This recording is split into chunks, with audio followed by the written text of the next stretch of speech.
Oh, good morning, everybody, and it's 11:22 in the morning here on in the once again snowy Commonwealth of Pennsylvania. We had snow in the morning yesterday. By the afternoon, it was all sunshine and all gone, and now there's snow out there again.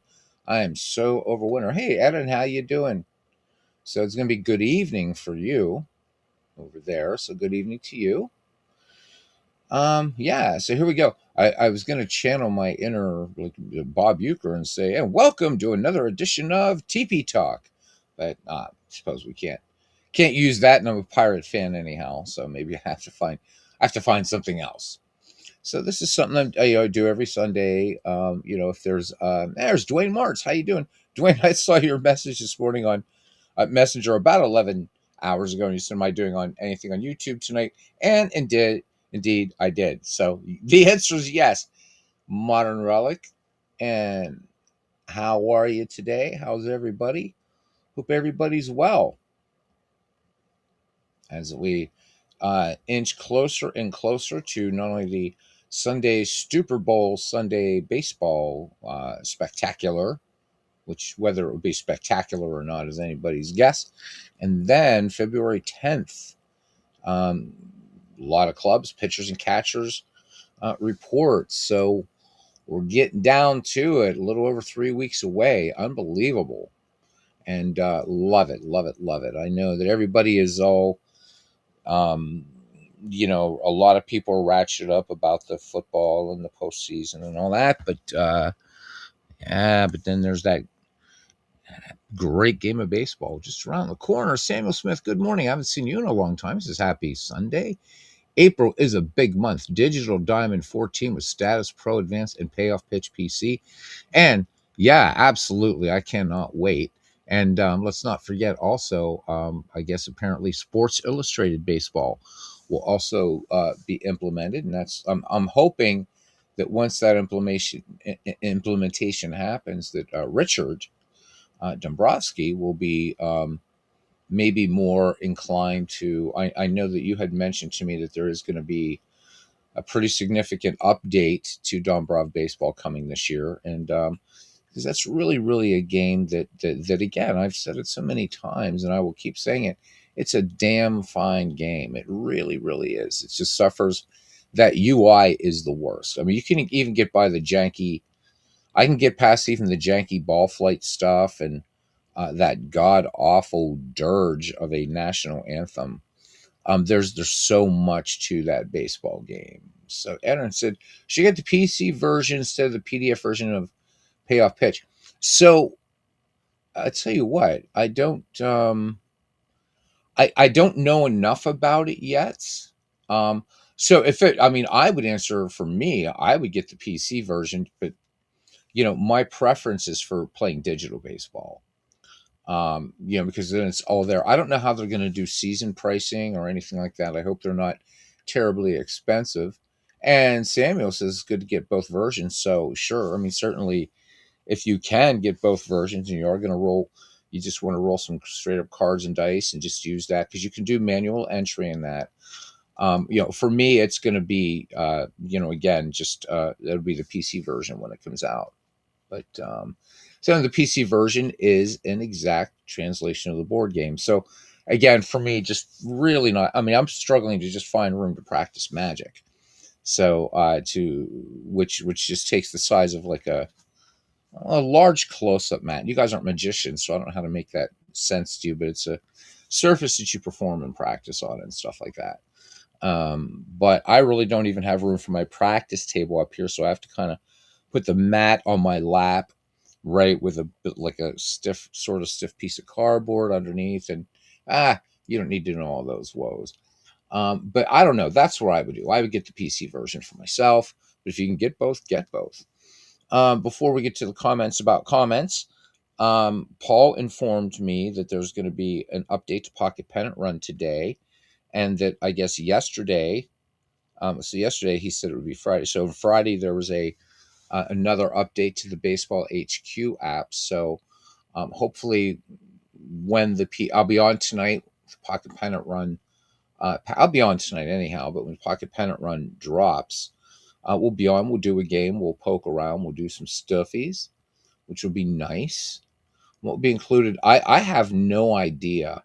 I'm not. I'm guessing it's not going to be the big update.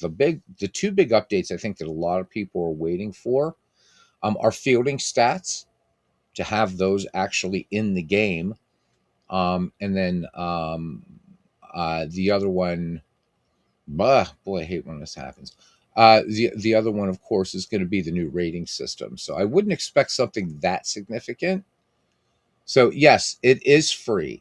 So all you have to do is go on social media, Aaron, and you can join the Baseball HQ app and friend up Paul Fay, and that's the way to get it. Also, if you have Pocket Pennant Run Baseball, you can actually there. You just click a little button, and it will hook you right in there too. It's bundled with Pocket Pennant Run. So if you don't want to get Pocket Pennant Run Baseball, you just want the Baseball HQ app, just go through that and just look for that Facebook group if you're on Facebook, and friend up Paul Fay. He's just keeps everybody up with what's going on and communication and next patches. I'm behind on the patches right now. So because I've been playing so much action PC baseball lately. But yeah, it's free. And I mean, Paul creating this really super robust application for people. How cool is that? It's really, really great stuff. And all the things that it does, I can't even do it justice. But um, I definitely want to start working with it now a lot more, and that will hopefully mean doing a lot more with Pocket Pennant Run and some other games that maybe don't track stats well. Again, I don't see. Okay, so you do have it, so it'll just be free. So when that update drops today, Aaron, and you just update Pocket Pennant Run baseball, you'll be that update for Baseball HQ will be there for you. So I'm glad you have it. It's really an excellent game.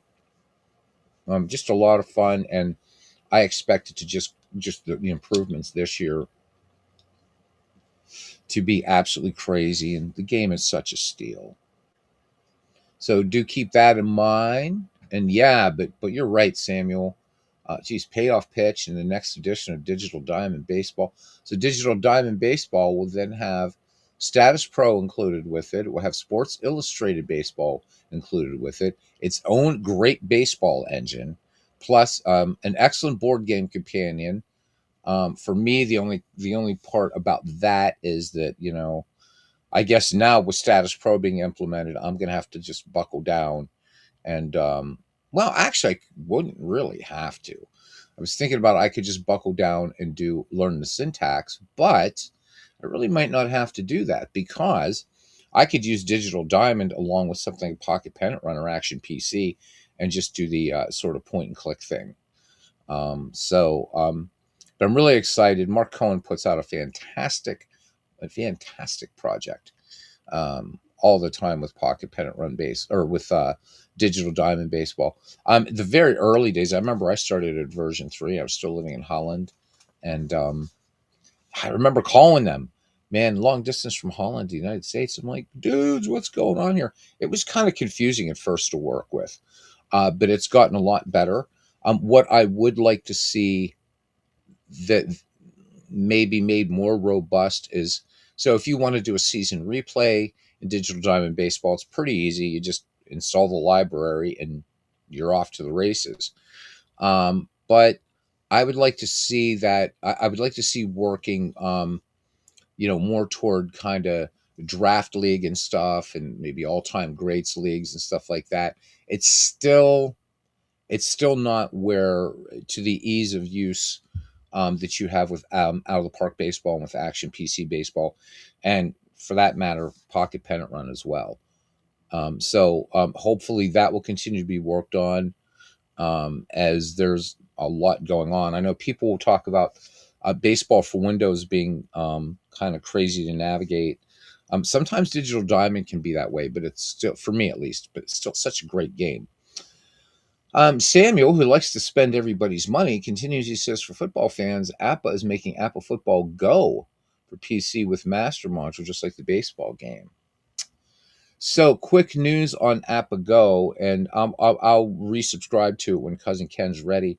I made the decision last night. I'm letting Appa go for a while, so I have it for 2 more days, and I'm gonna let my subscription go for now.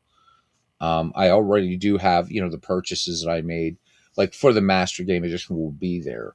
But John DFW noticed last night. He said, "I noticed you're playing Strat a lot more right now." Between the two, I think Strat Max is better. And I'm going to get to comments here about there's been quite a few comments about Strat Max this week. Apago's great, but right now, I just have to be honest. The superior game is Baseball for Windows, which is it's everything now. Caveat there for some people, because I do have the Fan Park Encyclopedia, and John Herson understands that many of us are longtime players of Baseball for Windows. I still have the ability to kind of create the things that I want. So um, it's just right now there are things I need ApaGo to do better. It's great. It's not that it's worse. So I don't want anybody to think that. I'm not implying that it's worse than Baseball Max. But Baseball Max, I think, because most of the stuff that I do, I don't play a lot of games offline. If I do, if I'm playing a baseball game offline, it's, for projects that I'm just doing, just for my own, just for fun. A 1949 replay, a 1911, which, and I've shown both here a couple times. But I couldn't justify having two APA games right now. I really, really couldn't. And so there's things that, like the way APA. So I think APA kind of assumes you already know APA. Well, I haven't played APA since I was an undergrad. So and went on to grad school, and really didn't do any baseball gaming at all except for digital gaming. So I kind of got away from cards and dice once I got to grad school. But I just I like Strat Max. I'm just like easing right into the game. There's still a few things I don't know about it yet that I'm still trying to figure out. But kind of what swayed me is, of course, with the 1912 World Series that Ken and I were doing, and we will continue. It's very easy to sign up for the game again. Do I do not. So again, Aaron, as I mentioned to you, or maybe I didn't mention to you, I am a baseball only fan. That is the only sport I follow. But all kinds of other guys in here, they're into soccer, or what I would call football. So, but they're into that, and American football, boxing, and tennis, and football. But I am strictly baseball, strictly baseball. So, guys, if you have any good suggestions here for some footy games for Aaron, pop them up here in the comments, in the chat, whatever. Because it's not like you have to be a baseball only fan to be part of all this. So, also, I'm not concerned with channel growth, and I know that Paul really isn't either. But congratulations to Paul Fay. He's closing in on 1,000 folks hanging out in his family corner over there. So he's at 930, and I think that's just absolutely great. As he, he's just done so much great work. Modern Relic says, I'd be curious as to what you find to be the biggest weaknesses of Out of the Park these days. All right, I'll get into that. I would definitely get into that, because comments about comments is also about comments in the chat. So there, American football fans, you've got APA football now to look forward to. I think that's fantastic. That the two big dinosaurs are doing it up right. And again, ApaGo is an excellent game, but I just find right now that Baseball for Windows does everything I want. And Baseball for Windows doesn't assume that I know everything about APA. But ApaGo, I think, is more geared toward you already play APA baseball. Whereas with Strat Max, um, you don't have to be a Strat player, and you can fire that up, and you can pretty much play Stratomatic baseball. We had a good game last night. I'm actually doing a season replay, or two of them. And so we had a good game last night between the 1991 Montreal Expos and the 91 Pittsburgh Pirates. And Boy, that ninth inning, it was a great one. Bucko stormed back, lost it 8-7, but just had a lot of fun. But I noticed that playing Apago, I kept running into hitches, and thank goodness for Dwayne Martz and cousin Ken Castro to kind of fill me in on some things that I'd forgotten about Appa. Like I'm trying to steal. I'm like, why the hell can't I steal? What's going on? The play results are a little bit weird to read. Again, if I was a longtime Apple player, I'd probably have no problem with it. And so it's not that it's just right now, since I use baseball for Windows rather extensively, it does everything that Apago does. So in fact, it does a little bit more than Apago. Well, actually, no, it does a lot more than Apago. But it's developing, it's great, and I'll be back on board. Check in with it again fairly periodically. When cousin says, "Hey, I'm ready to continue playing a lot more games." I was holding on to it just for the online play component at this point. And I will get to the out of the park modern relic. I definitely will. Turkey will be in baseball in the 2028 Olympics. So baseball's back as an Olympic sport now, because I know it was taken away for a while, and then there was this thing about it was going to be back as a provisional thing or whatever. I think it'd be good. Italy has professional baseball now, and the Netherlands have professional baseball. It's doing pretty well in England. Even when I was living in Holland, Ireland was actually looking for umpires. So baseball is finally spreading. Australia has its own major league structure. And of course, we know baseball is huge in the Caribbean, it's huge in Japan, it's huge in Korea. So, why they made the decision to not make it or to take it out of the Olympics for a while, I don't know if that had anything to do with the World Baseball Classic or not, but if that is indeed true, I am glad that baseball's back. It really should be. I mean, there's probably more, well, there would be, there's more people in the world following baseball then there would be some, I think, other events that you have there. So good. I'm glad to hear that. And a league will be established in Turkey soon. Nice. That is great. That is great to hear. More countries playing baseball, the better. This is such a great game. It's such a great game. And it's interesting, to watch it sort of taking root in countries where it didn't have a presence for a long time. And when I was living in Holland, that I forget which year it was, but Holland, or it was right before. I think it was right before I moved to Holland. I'm sorry, it was right before I moved there. I think that Holland won the World Baseball Classic. I'm like, whoa, this is pretty cool. So baseball's called hunkball, hunkball, Honkbal, hunkball is how is what baseball is referred to there. But again, they do have professional baseball, but it's nowhere near the level of, say, Australian baseball or Japanese or Korean baseball.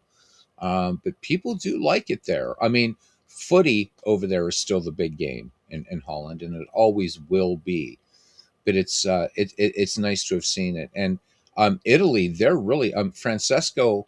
Uh, I don't have to say it in Italian. Francesco Cervelli, former Pittsburgh Pirates catcher, is now directing the Italian Baseball Federation. So it's great to see that my paisani, mio paisani, getting into getting serious about it, where they're getting a major leaguer over there to help run things. And Chiavelli, what a good guy. All right. So good, good, good, good, good, good. All right, let's get to comments and then comments about comments, and then we'll talk about some weaknesses I think that are going on with Action P or out of the park baseball. All right, and I don't think when we get to that, that's going to really surprise anybody. Okay, so looking over at this tab, let's start. It's always for brother Jack Dawson. We just give him a little bit of PR. It says, "Good evening, my brother Beatles. We always love baseball." He's just finished up his third game of his 2014 Yankees, and honestly, it was chaos, but only lost one run overall. Ichiro had a solo home run, then had a short lead, but it was blown out. Then his pitcher had 3 strikeouts. It was a good game, just really short. Trust me, for my 2014 Yankees final score, Astros 6, Yankees 5. So the Yankees at let me see, what do they got? Wins and losses. They are 3-3 right now. All right. Couple guys are saying that they missed the latest broadcast. Okay, so Enzo says he likes to play 1970s and earlier, all the way back to 1908. But he says for him, the Strat Max graphics just doesn't, they just don't do it for him. It's too modern. He said it looks like a video game to him. In addition, everything's on top of each other on the screen. It's way too busy for my taste.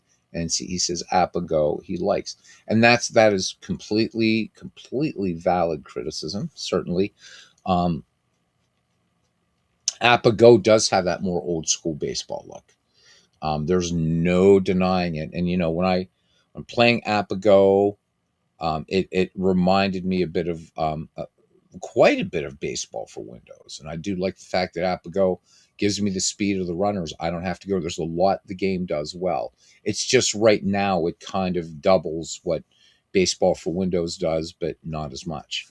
But yeah, I mean, I can see where people would feel that it is kind of that more, I mean, we'll bring it up here, and I mean, I do get it. I definitely get it. Enzo, I really do. So I mean, it's pretty fancy. I mean, even down to the little, you get the kind of little screen things that go there. You can see the little color changes and stuff. They've done a fantastic job on this. But again, I would say it. Yeah, it's not.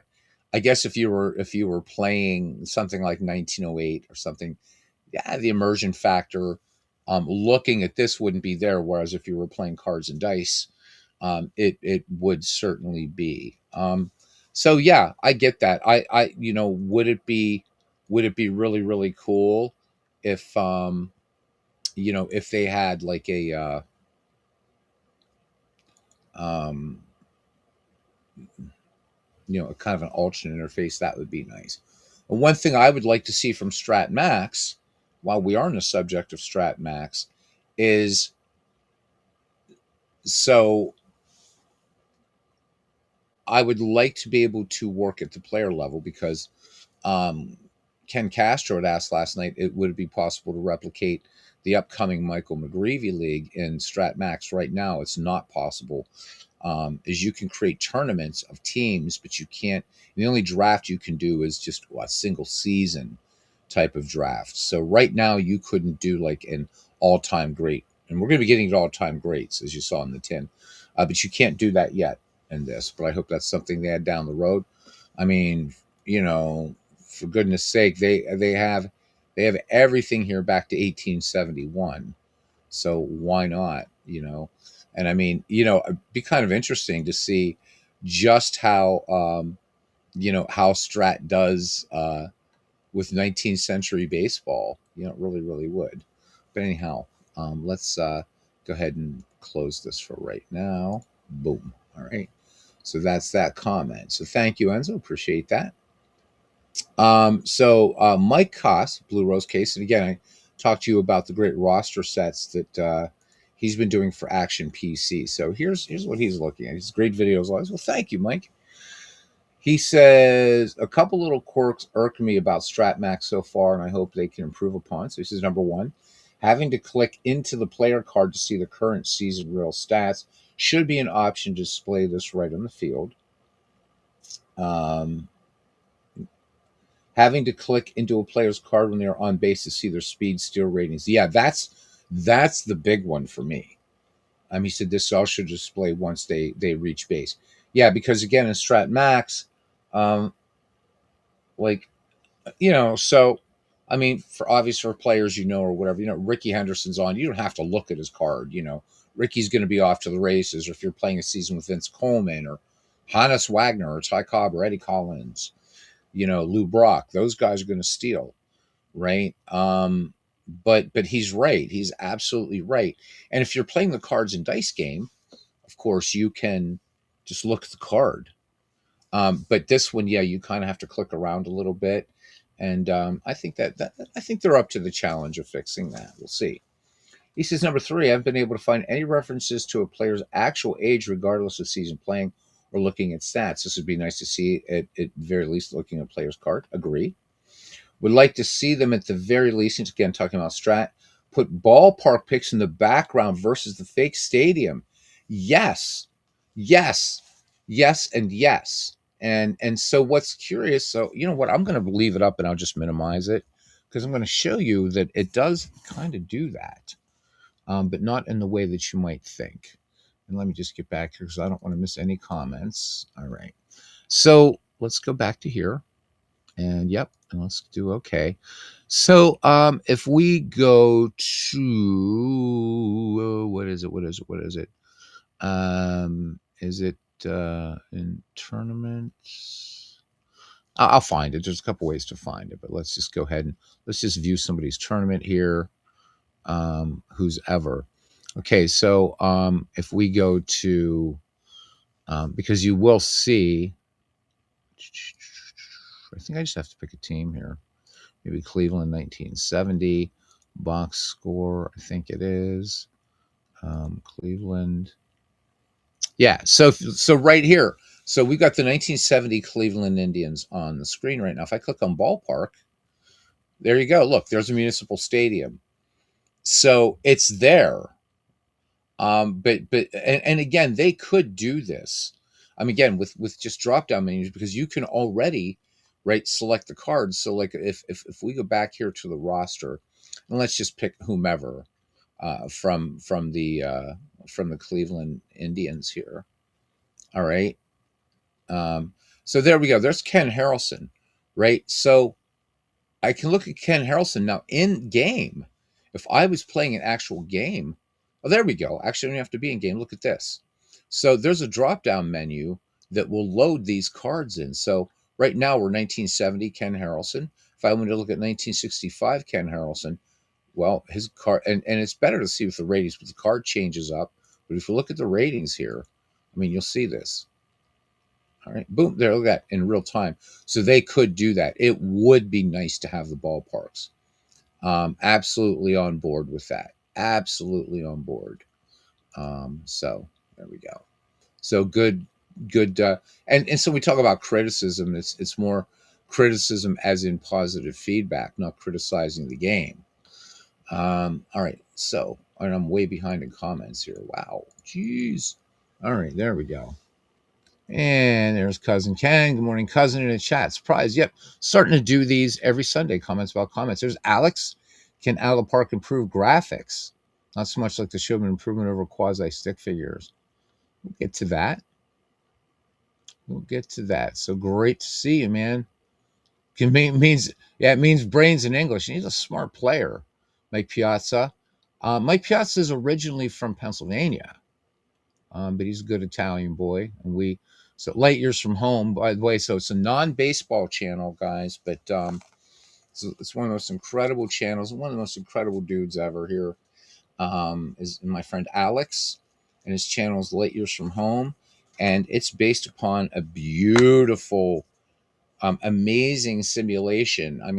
I suppose if you wanted to, planetariums could use the software. It's called Space Engine, and there are free versions of it, but you really want to get the newest version. The version that you can get on Steam or what have you. It's an incredible simulation of the known universe.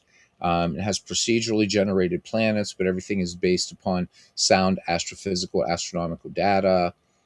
So you're not going to get some sort of Earth-like planet that's going to be sort of on another star where Mercury's orbit would be and stuff like that.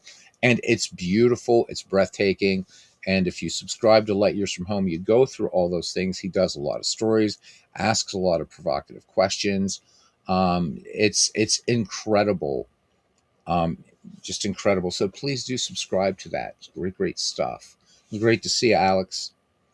All right. And there's Brother Jack Dawson. All right. So Light Years, or Alex, we're going to get to Out of the Park baseball here. And about those, about some things where there could be some improvement, definitely. So Modern Relic making the big jump, and that's a huge jump. He says to Light Years, to Alex, he says, just upgraded from Out of Park 21 to 26. And I feel like it's a big upgrade graphically. It is. It really has. We're not. Well, again, Ken, what I want to do is kind of pick up our discussion that we had last Sunday. I want to get some more thoughts because I'd like to get in, with the next Diamonds and Dice podcast with Bernie, get a better sense of the pulse of the community on these things. So it's pretty much open field on that one. All right.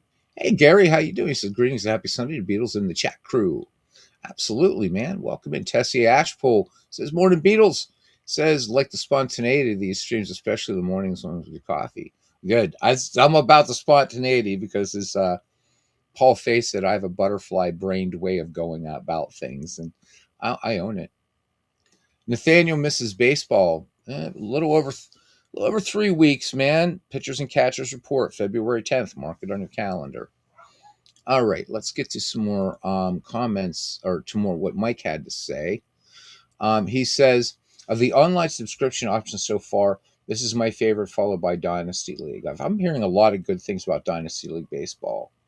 He says Dynasty League plays a terrific game of baseball, but had its own little quirks. Namely, I feel the roster size is carded or small for some reason. He says, just to add, I don't see either of these options replacing Action PC and Out of the Park baseball for him.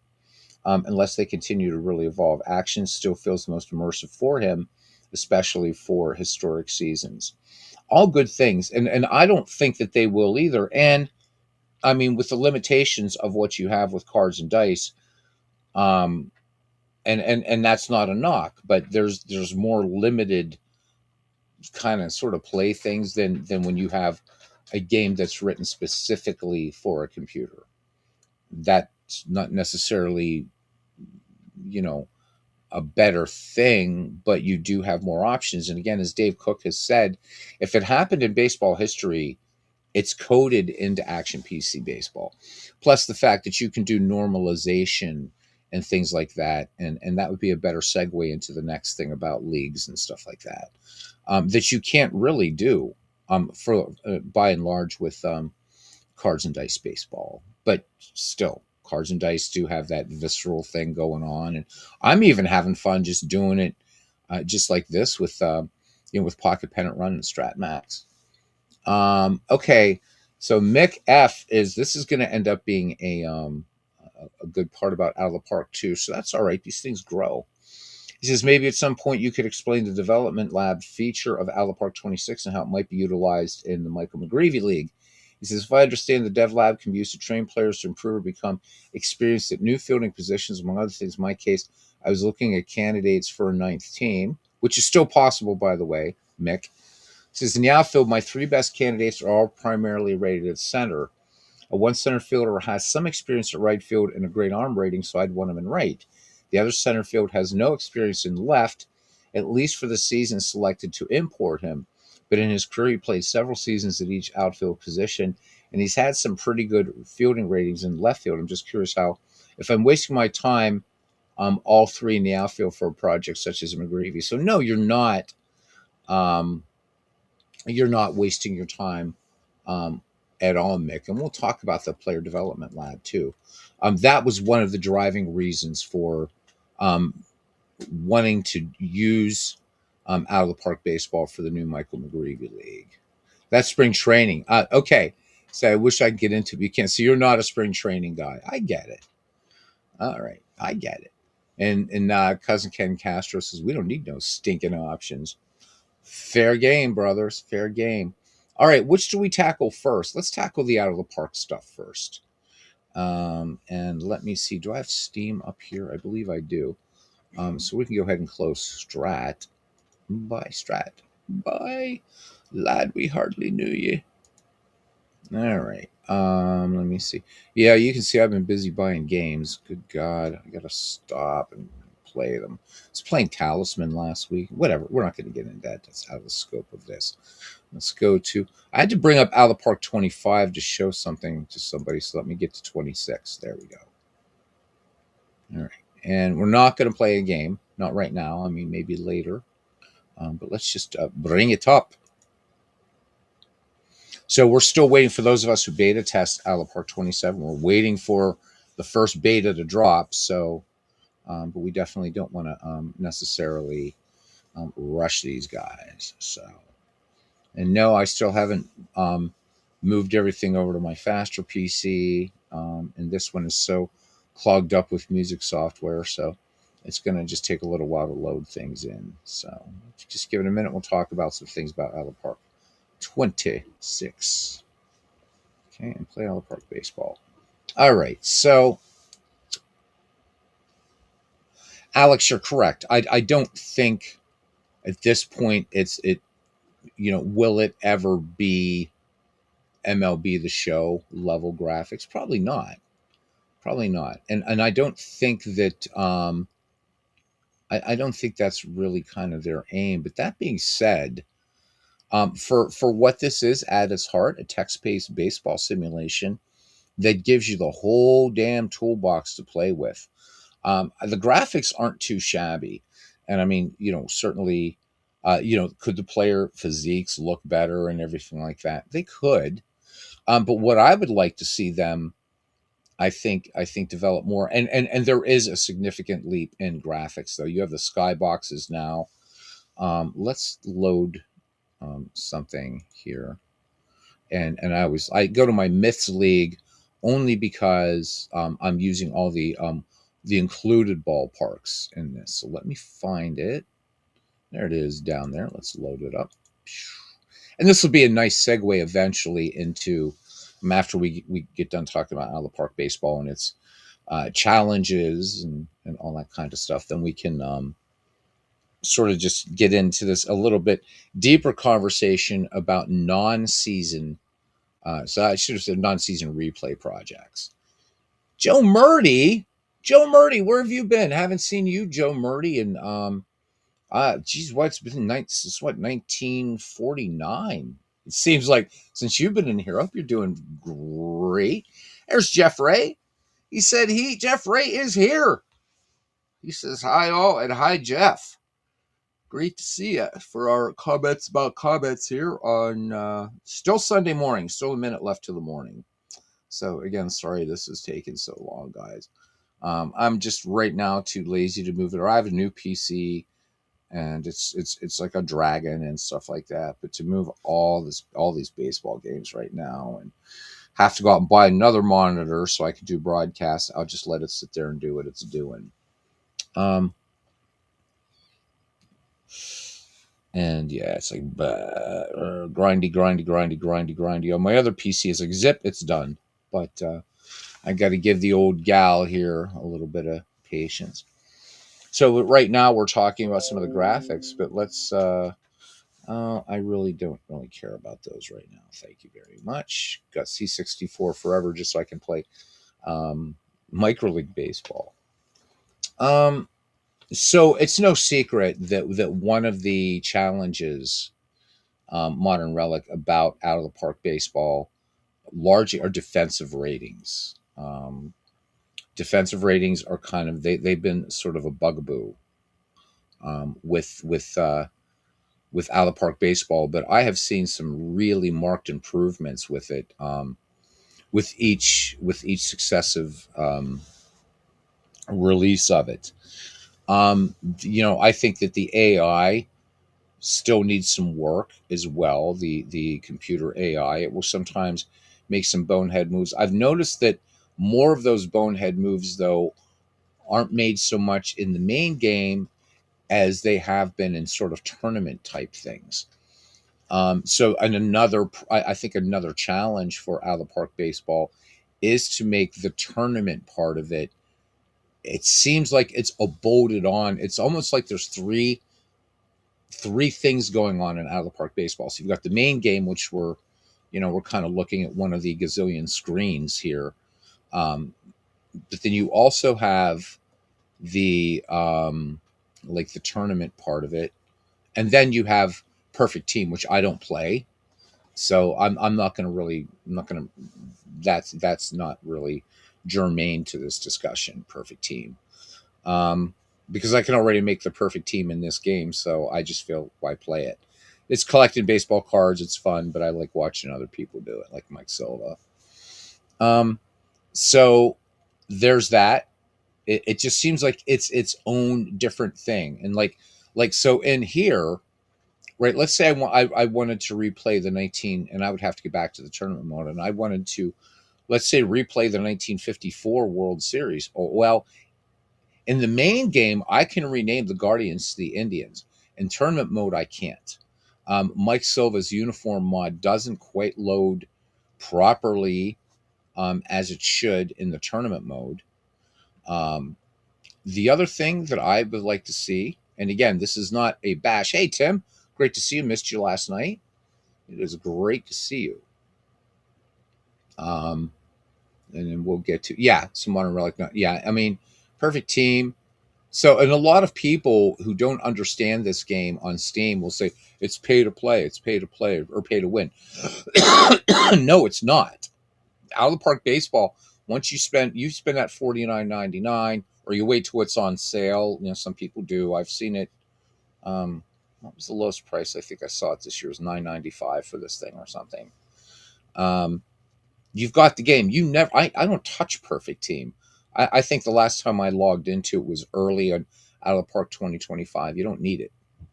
But anyhow, back to what else I would like to see. So when you're setting up custom leagues, and we're going to get to the graphics thing in a minute here. When you set up custom leagues, that to me, what is the heart of this program really, and where I live most of the time, and why leagues like this allow me to do this, is I'm because all of these teams are in the databases, and I'm talking all the minor leagues and everything. It's a pain in the ass right now to go through and have to assign logos and everything. Whereas with a season replay, I don't have to assign any logos. But for this one, I had to assign logos and everything. And this is a 30 team all-time greats league, which still being worked on. And these things are always a continuous thing. I have a new baseball reference book coming in the mail called Total Ball Clubs, which I'd never heard of before. So I'm looking at that as a nice possible research tool for these things as well. But I would like to see just little housekeeping things like, all right, it looks like he's putting together a custom league, and it's the 1938 Cubs and the 1960 Pirates and the whatever, but it generates these logos, and I would rather just be able to stay, just if you're pulling them from the database, just put them in there. And if I'm creating a Michael McGreevy league, then no problem, I'll create my own logos. So there's that. The park has indeed AP. Yes, it has. This has improved greatly over the past few versions. I believe if you replay historical seasons, also includes players going on the DL as they did with real life. It does. It definitely does. It really has improved. And I mean, but they know there's still a lot of work to be done. But I know I somewhere have the very, very first Out of the Park baseball. And I think once I can dig it up somewhere and get it running, because you got to run it through DOSBox and all that kind of stuff, to see where it was in 1999 to where it is now. And I mean, these are huge improvements. And you would see that with each iteration. And yeah, I mean, great game. So we're going to jump into the game. You guys are going to hear the sound. I'm not, because I don't have my headphones on and I don't feel like putting them on. But Alex was talking about the graphics. So let's go to. I always like to do this by scores. And is this a day I finished up? Apparently, we could probably just watch a replay. But let's go ahead and let's just do this game. Not the whole thing, but I just want to get into. So this is A's and Rays. Rube Waddell versus Blake Snell. Okay, so boom, boom, boom, boom, boom, and let me see what our opening camera is going to be, and then we'll jump into, because we're really going to talk about a number of things here as far as the graphics go, because I know that Alex and I also had this discussion. Hey, Todd B, welcome in. Oh, hey, here we go. This is important. He says thought I'd share some news that you would appreciate. My wife and I adopted a pair of beautiful tabby Norwegian cats. Oh man. So they are named Sasha, the female, and Mishka is the male. Oh my God. So well, those cats have to be beautiful, man. You pop a picture of them in Discord. I'm so glad. So Todd and I share a deep, deep love for cats. And I'm so glad, as I know Todd, earlier this right had lost one of his little one. Uh, but I'm so glad, man. That is great, great news. That's the highlight. That's the highlight right there, man. And I'm serious about that. I love it. So you're going to be a good papa to these babies, I'm sure. So, so are these adult cats or are they kittens? So Sasha and Mishka, nice. I always like the name Sasha too because it can be a male or female name. So, what's the link to Discord? You mean you're not in the Discord? Really? Oh, I thought all this time, AP, you were in Discord. I really did, man. I kind of made that dangerous assumption. So let me do that before I forget. And then my name on there is Beatles Eternally. It's all one word. So um, please join. Please join and download free baseball games and take part in the community and all that kind of stuff. So lots of folks use. I got like a billion unanswered things. So I got to get back to those and do those. But let's do the invite to server and copy and go back to AP. AP, here it is. And then friend me up, man. Friend me up. Friend us all up. Most of us are in there. Okay. Link is in the chat. Link is in the chat. There it is. So they're a bonded pair. Ah, that is awesome. That is so awesome. Yeah, your mother and son. Awesome. That is so great. Modern Relic says he finds himself more and more enjoying completely fictional leagues. You have no preconceived ideas on player performance. So that's cool. The way I do it is more for kind of career mode and in this game or in Action PC, that alternate reality mode, but also legacy mode, which he's kind of now right. So a lot of people I think have avoided the alternate reality mode, and this has an alternate reality mode in it as well. By the way, had actually this had one before. I think before Action PC did. I'm not quite sure on that, so don't quote me. And of course, the random rookie debut. So my thing is, I don't like to play with fictional players because there's so much baseball to learn. But because this game and Action PC will shake up things in a season replay where you can turn that off, and it's going to mix things up, not to the point where Babe Ruth's only going to get like say 3 home runs in 1921, but it's going to shake things up that maybe the player isn't going to perform exactly how you would expect, and some different things can happen. So I really, really like that. And that's infinitely replayable, by the way. So, but I get you. All right. Finally come over to that side of 57 years. Um, what ifs have become the norm here, and we will get to that. I'm just trying to look at what's our opening. Our field view is not our field view. I'm sorry, guys. Give me a second here, Toy. Fine. There we go.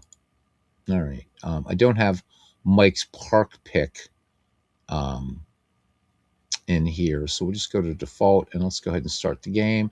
And again, I don't know what the volume is going to be. Well, the volume's going to blast here. So I'm going to have to switch to headphones just so you guys don't hear the echo coming through my mic from the ballpark. So we'll do that in a moment. This would be a fun game to play, though. We're not going to, but it would be a fun one. All right. So let's look at this opening graphic before we get to the players, right? So we're now at field level, and I don't know. I don't hear. Let me see. Yeah. Okay. So make any noise. So is it MLB The Show?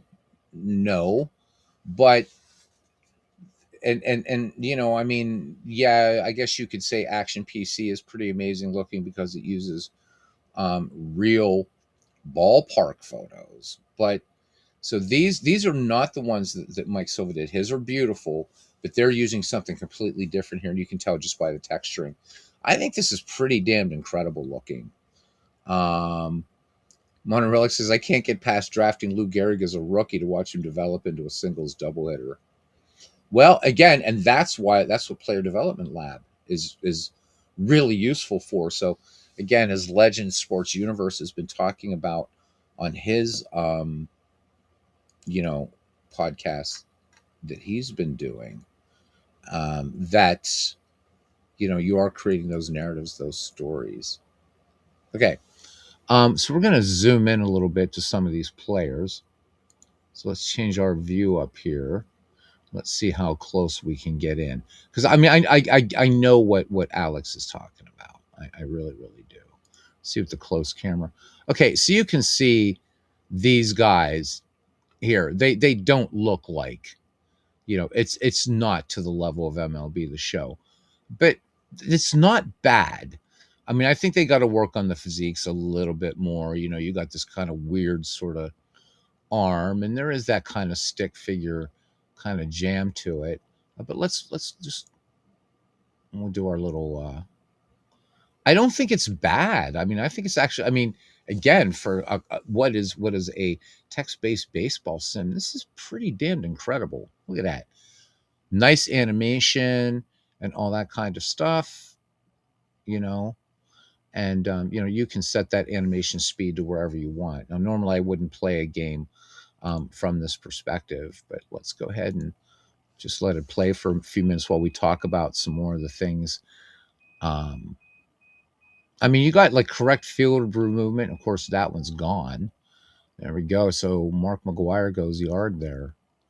Um, One of the other things that is a big issue, and it has gotten better with out of the park baseball, is syncing the text up here with what's going on down here in the field. So if we do a replay, right? So that replay is already, that's up there. This is a nice feature too. Another baseball game has this. So, Alex, I guess to answer your question is, while certainly, yeah, the animation isn't, it's kind of a little bit jank. I get that. Um, but I think for if somebody that's been a long time baseball Twitch gamer, and they've been playing Super Mega Baseball, and they've been playing MLB The Show as a Twitch game, or the other game, which I've got to show you guys, I bought quite a while ago on Steam, and it's another kind of Super Mega Baseball type game that's gotten very positive reviews. So I'm going to have to show that to you guys sometime. Um, I think this would be somebody coming from MLB The Show big. Yeah, all right, maybe the graphics aren't as good, but they're not making my eyes bleed. I think they've done a very, very nice job here. Let's screw around with a couple different views. So let's do our initial is going to be, let's make it default for that. Let's make it jump around in its hoops a little bit. We'll do a wide camera for that. And then for the action camera, oh, hell, I don't know. We'll just leave it at the home plate camera. There we go. Now it's gonna jump all over the place. All right, and here's the pitch. That's beautiful ballpark vista there, and boom. So yeah. I guess it's not bad now that you've examined it. And again, it didn't look this good back in even just a couple of years ago. Here's another thing. I don't know if you know about this or not, Alex, but look at this guy over here. These are live scoreboards. So let me see. I don't even know what view this is because I want to show you there. So it's going to update. Whatever you see over here is going to be over here. And Mike has actually incorporated these also into his ballparks. I think the live scoreboard is a really, really, really nice addition. You'll see it actually uses the player pick. You can see, you'll be able to see the situation, everything like that. So here's pitch, boom. And I don't know. I think it's just great looking, and looks just as great, Mike with Mike's ballparks and everything. But these were really painstakingly put together, and maybe the Tampa Bay ballpark isn't the best. And for those of you wondering about the Telestrator thing, I like those for using that, because sometimes it is hard to see what's going on in the field. And I like to see that. And MLB The Show uses a kind of sexier version of that. Two down. Here's the pitch to Black Mike Mickey Cochran, and Cochran won't draw the walk. So we also have to thank the community too, because the uniform mod and everything like that Mike Silva has created. You got this nice advertising out here, but the syncing of the action, the text on the field. Remember, this is kind of more, so you can watch the team the play out, but really what's happening up here, this is the heart of the game. This is a text-based baseball game, and I think because it does have some pretty damn nice graphics, that it's easy to forget that first and foremost, this is a text-based sim, um, just like Diamond Mine Baseball, for that matter. Diamond Mine Baseball has none of this kind of come here sailor type look to it, right? So Jeff says he was ecstatic with Micro League. So was I. And Earl Weaver, which was awesome. Hardball. Yep. LaRussa. Yep. Action on a different level. But out of the park now, it doesn't need to be MLB The Show. It really doesn't. Hey, John. Good morning. Good morning, John.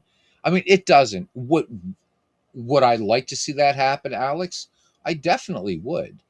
Um, computers are definitely, of course, computers are more powerful than consoles, right? So, and MLB The Show looks great, and PS5s have the equivalent as an RTX 2080 in them. What if you have an RTX 40 or 50 series card? Imagine, and also what MLB The Show would be able to do with mod support going forward. And Legends and Legends has talked about that. I've talked about it. I don't understand their reticence beyond the scope of that.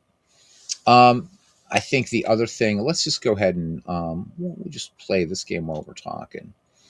I think another thing is that Out of the Park Baseball's really worked hard through the years to try to make this game more user friendly. But it's not that it's not user friendly so much, or purposely not, let's say, as compared to, I'm sorry to say it, but Strat PC. Um, but you have so many moving parts in this game and so much that you can do.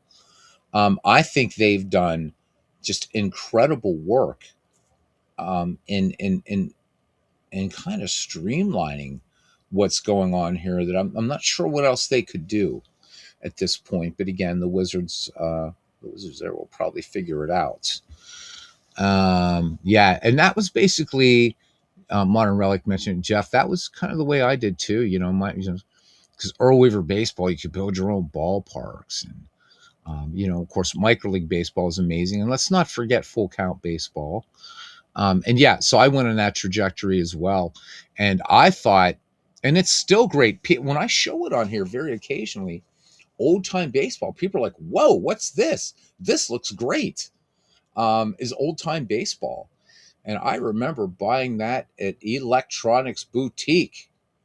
Electronics Boutique, buddy. So this is again when I was an undergrad at Penn State and went out there. You guys remember Electronics Boutique when they used to sell like PC games? So I'm out there looking for a baseball game. I got a new computer, my Pentium 90, baby. I had a Pentium 90. That was the shit then, huh? And I saw this game and it said old time baseball. And it had a big fat manual in it. Boy, I miss those days. Nice big manual in it. But remember, you opened the box, there was a little music box inside, and it played "Take Me Out to the Ball Game."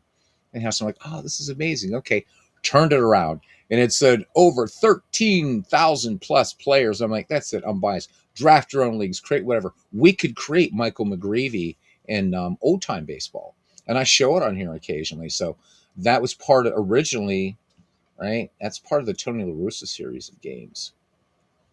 It started life as an expansion to Tony La Russa baseball, and it became its own product. So, okay. So I'm going to give you a little tip about that, Alex. But let's get to So what John says, he says his biggest beef with out of the park baseball at the moment is the animations don't provide any suspense. You can easily tell someone stealing a base is going to be safer out. I agree. I agree. And people are always asking, even in the beta forums, hey, what's is there going to be more work? Because their big promise is they wanted to be able to get to the point where let's use Bob Gibson as an example, and that great sort of follow through where he's essentially right falling off the hill toward first base side. They want to be able to have that in there. You got Willie Stargell at the plate, and he's got that little bit of a that wind up that we Bucco fans know so well. But you're right. I know when a steal is going to happen, and you're right. So, but I can also say for the most part with Action PC, except when Action PC can't handle parks like the green, or can't handle the Green Monster, right? So for me, it's like I know if that ball's going out toward the Green Monster, it's either going to go over, or Ted Williams is going to leap 40 feet in the air and make a catch. So, but yeah, it is predictable. I mean, let's see what we can predict here. We got Campaneris. I should turn off the telestrator, but let's see. Here's the pitch. Yep. So he's out. We know that. Not gonna be an error on that play. Now, if you play this in what I've noticed though is that if you play this in pitch by pitch mode, um, that predictability does go away if you play this in pitch by pitch mode. Now, Alex, yeah, Electronics Boutique, heaven on earth. Heaven on earth. Let's switch this to pitch by pitch mode while we talk. So, Alex, a great way to get into action or to out of the park baseball if you're feeling kind of overwhelmed. Just play. There's a mode called Drive for the Pennant, but there's two ways to get to it. So you don't want to get to it from the main screen because that's just for the current season.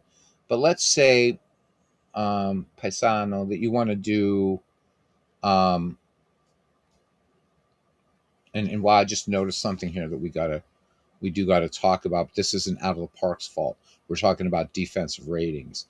So Al Simmons was a left fielder. Let me tangent a bit. Al Simmons was a left fielder, which is why you see him a right field at 1. But remember that you can edit players in out of the park baseball. And I think people do forget that. If you don't agree with the ratings, change them. So I'm not going to change Al Simmons' rating. He was a left fielder. Ricky's not suffering as much. Ricky's where he's supposed to be. Reggie, you can see Reggie Jackson he's taking a hit. That's the same. Although I think the hit in out of the park baseball is maybe a little bit more profound than you're going to see in Action PC baseball. But anyhow, Alex, it's Drive for the Pennant, and it's available for every season of baseball history from 1901 to 2025. And basically, you pick a team, and you're doing just very kind of surface level GM stuff. But then what it will do, it will just throw you into a game in a certain situation, and it'll randomize it where you might be in the 7th inning, you're down 2 runs, there's 2 outs, and your number 3 hitter's up, and you got to try to win the game, and you get to field manage from that point. I think for veteran players it's excellent, but I think for other players that are maybe feeling like, oh my God, there's the Rule 5 draft, and I got to deal with this, and should I bring and da da da da da. Drive for the Pennant mode really eases you into out of the park baseball because you can only manage one team, whereas in every other mode you can manage whoever the hell you want if you play in commissioner mode. So if you try Drive for the Pennant, I think you'll be all right with it, and you're going to be good with it too, Alex, because you and I we had our discussions about Star Citizen, which the space sim I would suggest that you get is X4 Foundations if you really want something that's going to scratch that realistic looking itch and have a real living, breathing universe. Elite Dangerous is decent, but I know that you weren't very much into No Man's Sky because of its. You didn't like the art style, yet No Man's Sky is doing amazing things, and Star Citizen right now is just approaching $1 billion, and I don't know, man. But so it's interesting to me because you do like the how intricate and how complex Space Engine can be, and yet this one kind of. But I get it, as a baseball fan, you just want to kick back and just play baseball, and that is definitely legit. But if you want to get into the deeper bits of the game, try Drive for the Pennant. So at least with Simmons, his arm rating is far better than Ricky Henderson, says Mick. Welcome in, Mick. It's good to see ya. Yeah, X4 Foundations, and you know what? Just check out the it's an incredible game. Wow, it is crazy. In fact, somebody just did a Star Wars Total Conversion mod. I'm not interested in that, but X4 Foundations is it's really deep, really complex. It's beautiful. You can chart your own course. It's got one hell of a big universe in it to play in. It's actually, check it out. Check out some videos on it, man.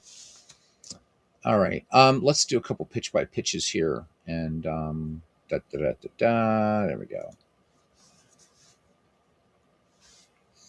Just as we're talking, because I do want to get to the what ifs. Okay, yeah, missing with a curveball. Really, this is the only way to play baseball, but take forever. See, foul back. So it is nice to see that, right? So in a batter mode, that's just gonna just yeah, at bat mode just would have been a result.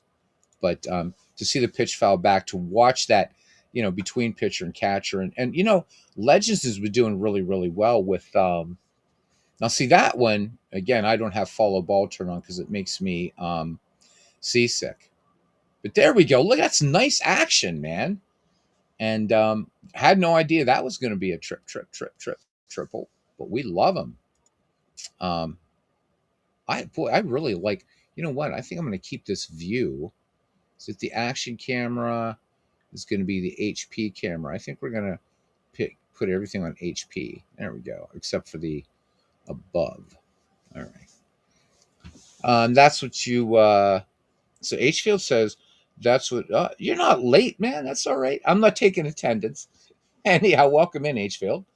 He says that's what I like about Action PC with their bat by bat mode. They include some fouls and random stuff. And again, of course, you can play that game in pitch by pitch mode too. Although I think this one's better in pitch by pitch mode for obvious reasons because you do have a little bit more of the real. But John, I do get where you're coming from. Here we go. Look at that. So Waddell, this pitch going in low. So 1-0 on Evan Longoria. Here's the pitch. Longoria swings and misses through a Rube Waddell fastball. Count 1-1.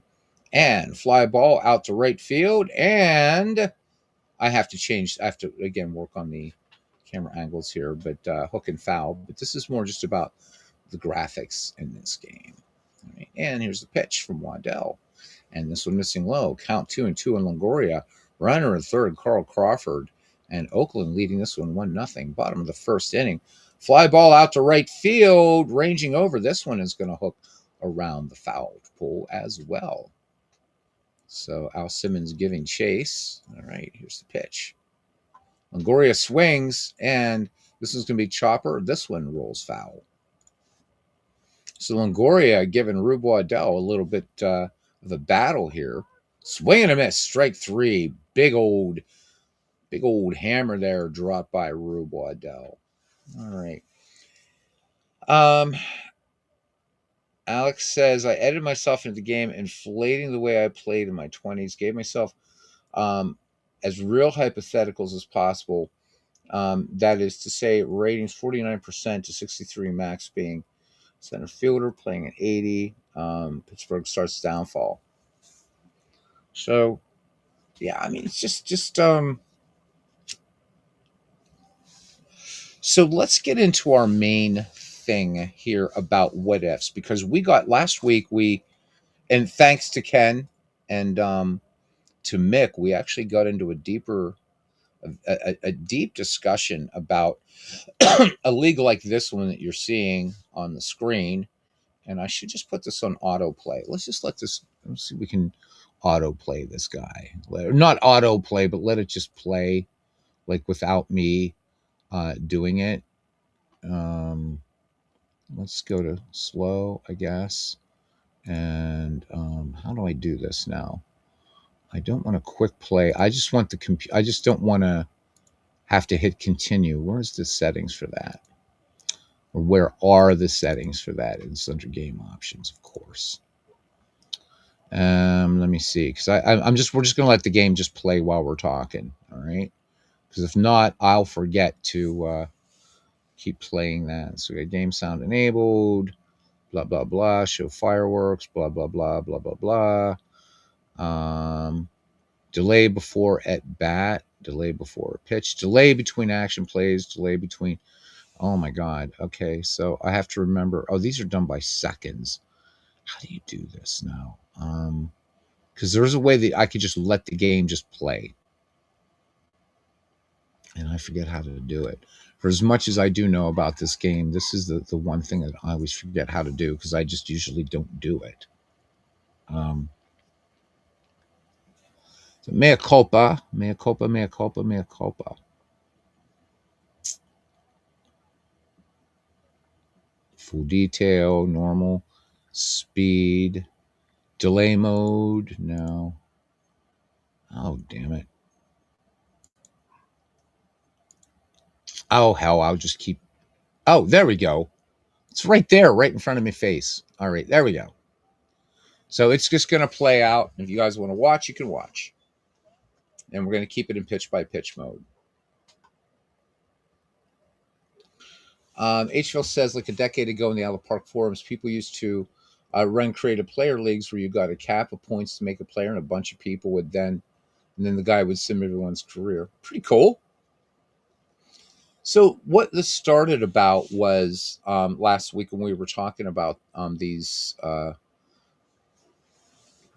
about doing what if, and so you will kind of get folks. We got to change something here, right here. We got to change this because it's going to jump around and drive everybody crazy. So we're going to have everything at the home plate camera for this because it's just jumping too much. All right, we'll stop the jump. Well, I guess not. Whatever.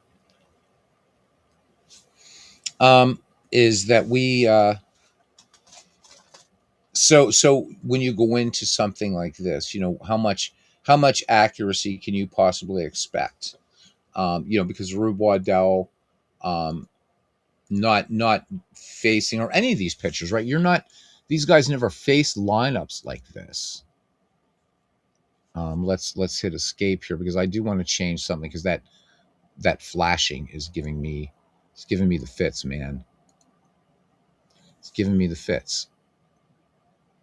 All right, so initial camera. I also want this to be HP. That way, it's just not jumping around. Okay, back to it. Yeah, no, I got it fixed now, H Field. I just had to pause, or I had to get out of the autoplay mode here. And we'll just leave it at home plate camera for now. So if you're playing a what if, and if you're saying, well, so and so isn't doing what he did, you got to remember, again, you get a pitcher, um, is Bob Gibson. Let's say you got Bob Gibson and he's your starting pitcher for an all-time great St. Louis Cardinals team, and he's playing an all-time great New York Yankees team, right? Well, you know, Bob Gibson isn't going to be never faced a lineup that's going to have all at the same time, Joe DiMaggio, Lou Gehrig, Babe Ruth, and um, Yogi Berra, and what have you. So you kind of have to. I think for me, I look at what ifs is like teams are bringing their best, and how well could we theoretically or hypothetically deduce that over the course of a long season, how would these guys adjust to some of the best in the game? Sick Tap Sports Network. He says he must be in the front row. There we go. Yes, you are. Absolutely. You got no cheap seats here. We're letting this play in play-by-play mode or pitch-by-pitch mode and just leaving it at this. Oh, there we go. Oh, no. So, again, why I like the pitch by pitch mode. You see, he started to go, but then goes back. You don't see that in a bat mode. But for season replays, people want accuracy. I don't think people want slavish accuracy. I don't think that folks are looking for. Well, if I'm replaying the 1971 season, it better play out exactly like the 1971 season. That's impossible. It's just not going to happen, right? Or let's take 1941. Chances are, at some point, if you play it enough times, DiMaggio probably is going to have a hitting streak. Okay. But more often than not, that's not going to happen. But for things that are like not sort of quantifiable in the way of like totals, right? So, is Ted Williams going to hit around 406 in a 1941 replay? Well, I think in a good baseball simulation, yes, he's going to. But is Joe DiMaggio going to have that 56 game hitting streak? Probably not. Probably not. And I do know there are streak ratings and stuff like that. And in fact, in pocket pennant run baseball, you can boost players and slump players and stuff like that. And that's something very unique. I've never seen any other baseball game do that. And boy, look at this, man. Oakland, 3-run bomb there. 3-run bomb. Home run Baker, 4-1 Oakland. When we really? Whoa. Yeah. Wow. Modern Relic says, rest in peace, Bob Uecker. Memory eternal. So we're with the graphics, Mick says. The runner seemed to reach second well before the throw, but he was called out. Yep. Yep. So kind of along the lines of what John was talking about. So syncing syncing that on-field action with what's going on up there is hard to do. And that's something they're still working on. So there is that. There definitely is that. I still think, though, for me, that this is a very immersive baseball sim. It really, really is. And I've kind of learned to do kind of a selective blindness to some of the things like you're talking about about Mick. And I should probably put follow ball in here, but it makes me dizzy. So I guess with this we should. So I think you have to be prepared mentally to see Cy Young have an ERA, says Ken Castro, of over 4 in your what if as he's facing the best on a consistent basis. Yeah. Yep, more so, right? And Stick Tap says as he gets back in the hobby, he's finding himself gravitates more toward the what if. So, but if Mario Mendoza crushes 20 home runs, we have a problem. Absolutely, Todd. Couldn't agree with you more. But I've never seen such an anomaly in either out of the park baseball or action PC baseball, or actually any of the better digital baseball sims I've played. Even a new kid on the block like Pocket Pennant Run Baseball, which is really a hybrid. All right, I'm going to sacrifice for you guys. And I'm going to put on follow ball just because this is driving me nuts that I'm not seeing the balls going off screen and stuff like that. But there you can see why I have the telestrator on at this level. Okay, let me go to game options. As soon as I hit escape.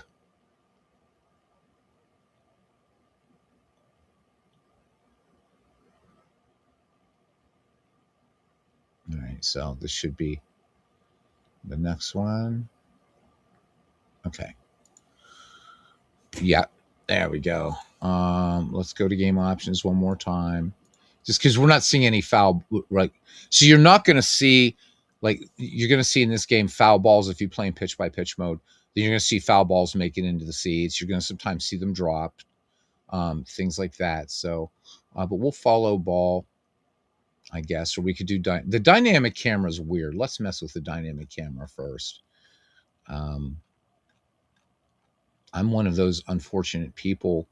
I can fly flight simulators, but I can't play first person shooters. They make me sick. You know?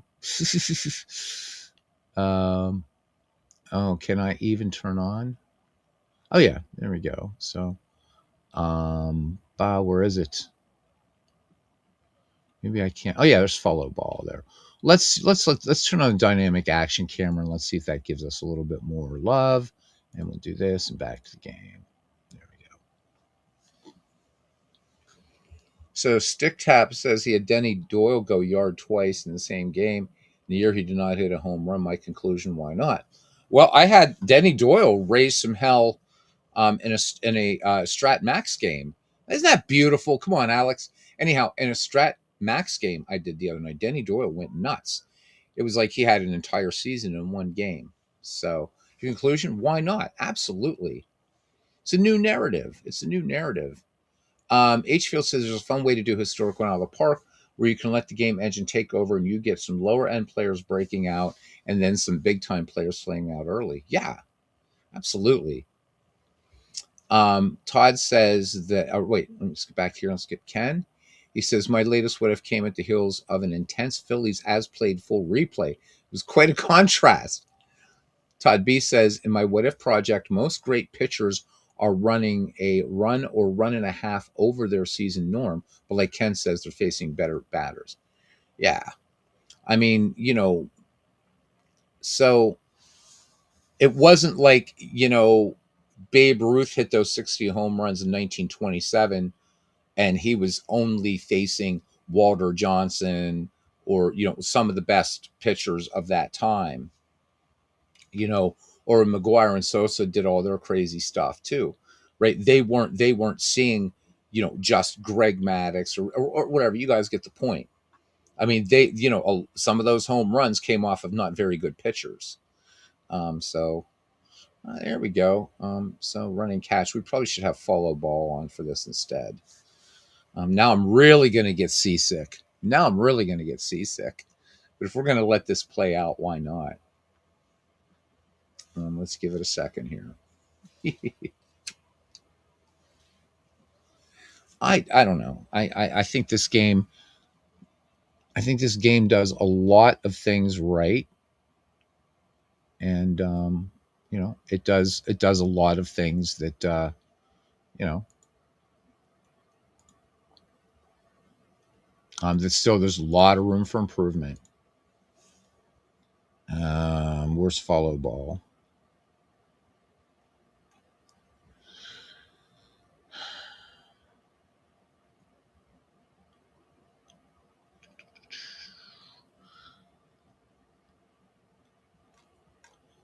I know I'm looking right at it. There it is. Okay, let's return to the game.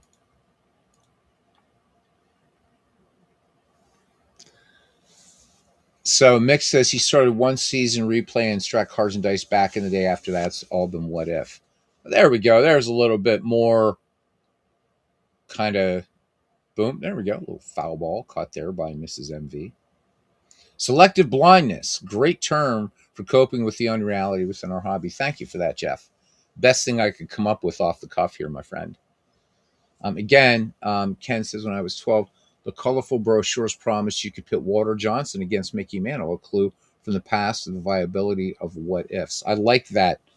Um, I like that, Ken. And if I could maybe expand on your comment a little bit more. Um, Look how many baseball books have been written about the like all-time great franchises. Okay. And let me preface all of this by saying, and I'm enjoying the conversation here is amazing. You guys are awesome. And see, so there you go. You're not going to see that in a bat mode. So that's so cool. Might have to start playing this in pitch by pitch mode just more and more. So let me preface this by saying that there is nothing wrong with season replays. They're excellent. Play them. But look, you've got Now Taking the Field. I'm looking at that game over there, or that book over there. You got Rob Neyer's Big Book of Baseball lineups. You've got the Bill James Historical Baseball Abstract. You've got that, just all kinds of. There's many books, many sources of these what ifs. And again, Ken referring to both the APA and Strats. Um, you know, pit any player against any player and things like that. And there was that fantasy, that what would happen. And I think that touches upon it. Now, again, so when we were 12 years old, now again, I didn't know really anything about cards and dice baseball when I was 12 years old. And I would have, man, I would have been all over that.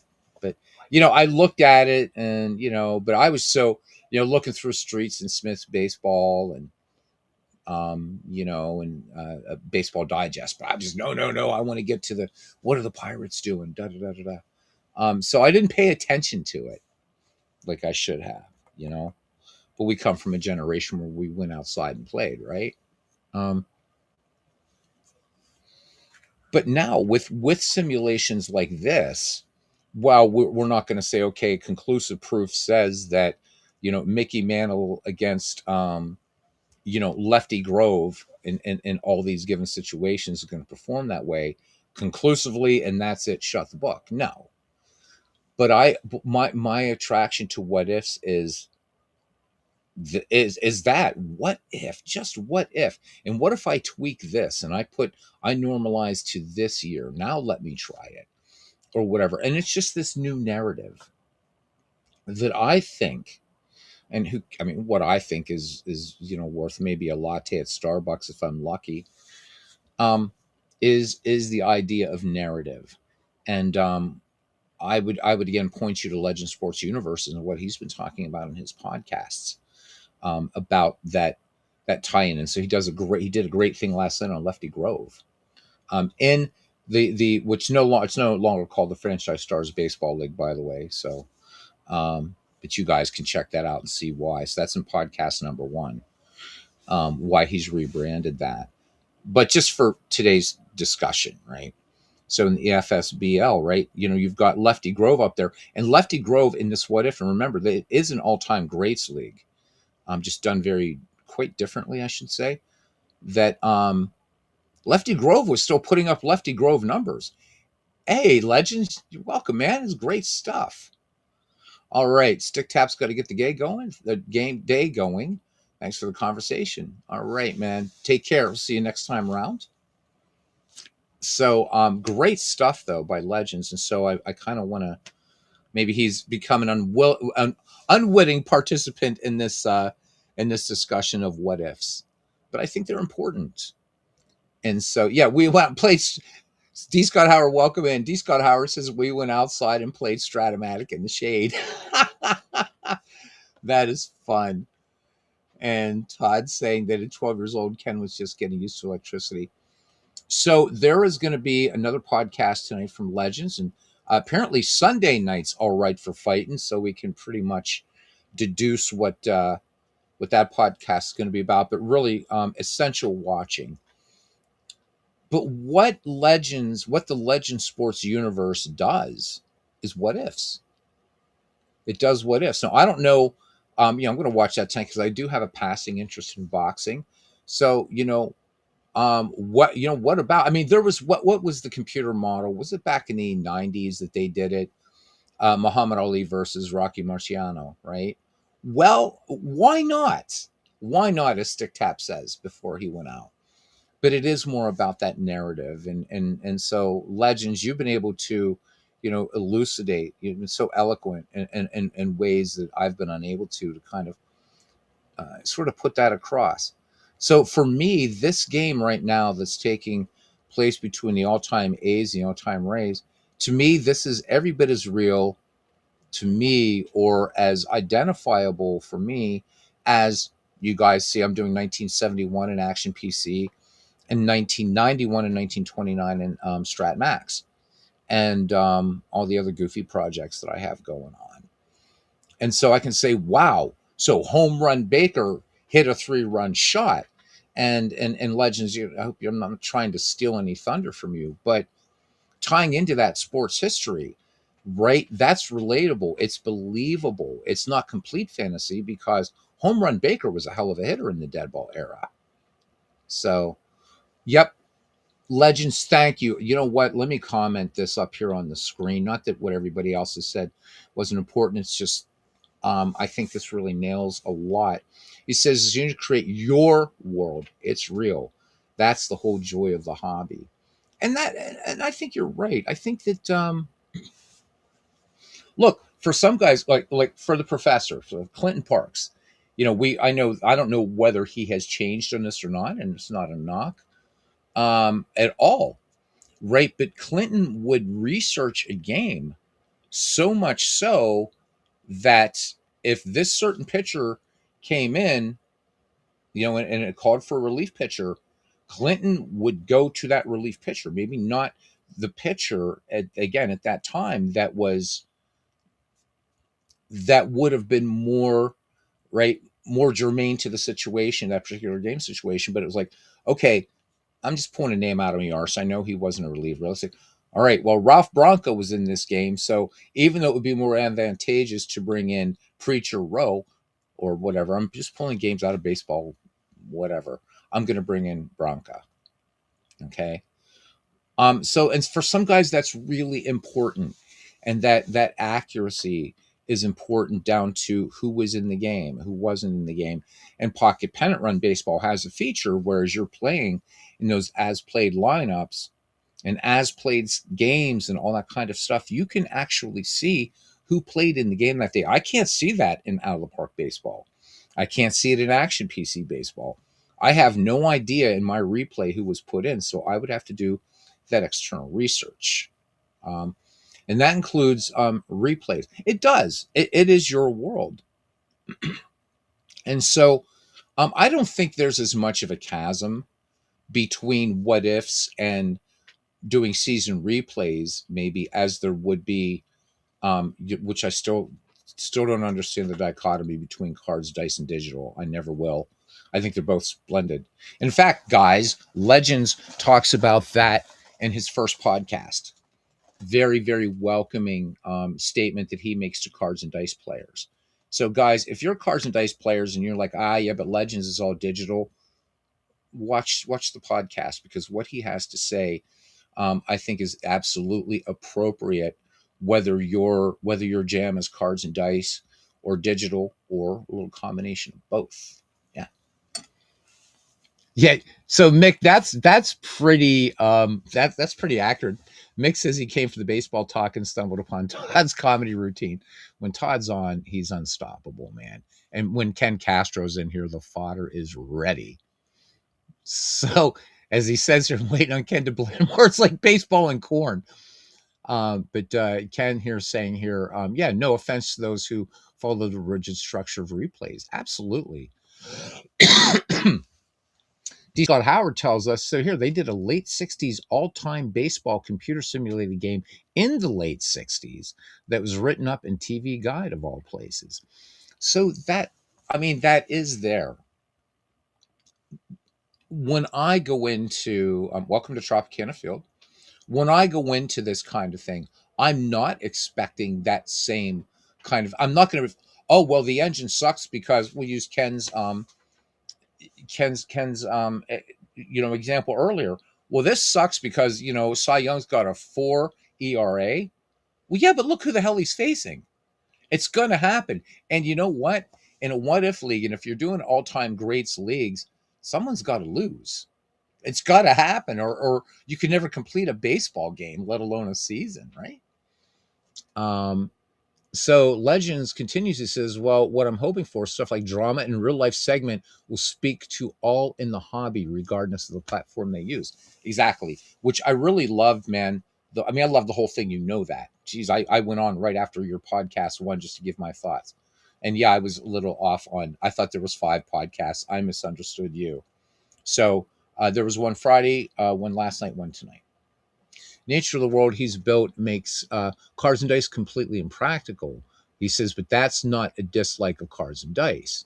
But that's the nature of the world he's created. But also, it's those larger, if I may sound academic for a minute, these sort of meta questions, that and how we approach it again, right? That medium, and how it becomes that tie into real history and that drama. And in that respect, it does. I see you guys. I mean, you're actually you're right there with Legends with what he's saying. And he says, "Oh, good, no worries. After tonight, goes Fridays only." Well, Fridays ain't enough, but okay, because they're really excellent. They're really excellent. But it does it I don't expect that. What I want to see is this is a what if, and maybe after playing through this, I make a few tweaks, and maybe something else is going to happen differently. And again, I go back to and again, it's not the Franchise Stars Baseball League anymore, guys. So you'll see why you got to tune into podcast one for that. Um, so for the Legends, right, for that baseball league, we're in 5 seasons, and all kinds of crazy things are happening, and these narratives are playing out that are just as real. This one fouled back about 5 in the seats that become real. And so in our hobby, do we I think that it's good. Isn't it ultimately if we're honest with ourselves, my friends, family, are we not playing oh look at that. Are we not playing out fantasy? Right? You still call it FSBL a bit too. Old habits die hard, my friend. But I'm trying to be very cognizant of the fact that with your rebranding, I think that's I think it's a great idea. I think it really is a great idea. But I've been following the Legend Sports Baseball League. You know, as much as I can, work permitting and all the other stuff going on, and it's real. The other night in a broadcast, I said, "Wow, Rube Waddell doing Rube Waddell things."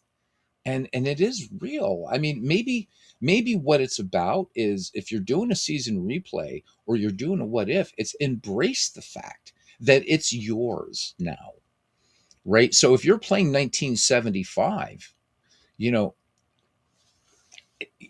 and you're like, okay, I'm gonna manage the Pirates, and I'm gonna try to kick the shit out of the big red machine. It's accepting the fact that it is your world, and also accepting the fact that even in a season replay, you may not have the big red machine is going to be really dominant or what have you. So, Legend says need to get ready for work, but wanted to pop in. Thank you for that. And yeah, you are welcome for the shouts, brother. They're all well deserved. Those are excellent. So, don't know what else to put into that. I'd like to really get more of your thoughts. I mean, again, I don't want the folks that play season replay say, "Oh, Beatles having a go at us," and he's, it's not that at all. It is more addressing that fact of what are the expectations, and the thing is too. I'll put this on the other side for what if people, you know, going in and having those expectations that that so and so. So there we go. That's something again. So pitch by pitch mode, not quite as predictable. We talked about this earlier, how you can tell things in a bat mode. So, but yeah, this is still a thing. I get that, but it took me a while to kind of um, accept the fact because I didn't I guess I didn't have a keen eye for the obvious and that it's like, wait a minute, man, this is Babe Ruth. Why isn't he hitting like 60 home runs? And it's like, well, dumbass, look who he's facing. One day he's facing Christy Mathewson. The next day he's facing Addie Joss. Next day he's facing Carl Hubble. Next day it's Steve Carlton. Next day it's Greg Maddux. Ruth never faced that kind of pitching in his career, and neither did Mark McGwire. Neither did Barry Bonds or Hank Aaron. And even if you just take, say, mediocre pitchers, well, what about the defenses they were facing? What about the explosive hitters on the other side, too? So Babe Ruth is on one all-time greats team, but and Lou Gehrig, but on another all-time greats team, you've got Al Simmons and Jimmy Fox. So if the pitchers suck, then you're going to have just a shelling going all over the ballpark, and they're going to look like American football scores at the end. So there's a lot of variability that's going on there. But I've heard people say, is there a setting for you to put the ball tracker on? Yes, absolutely. I'll show you that in a second. You're talking about the telestrator thing. Makes things a lot easier to follow. I really like it. Makes me feel like I guess the basketball guy that first started doing this, but John Madden, like I guess popularized or something. I would occasionally, when I was a kid, I'd walk by the telly, and there'd be John Madden, and it just was like football. I'm not going to watch this, but he'd be like making all these yellow marks all over the screen. I'm like, what the hell? And I just kept going about my business. But let me show you how to do that, Alex.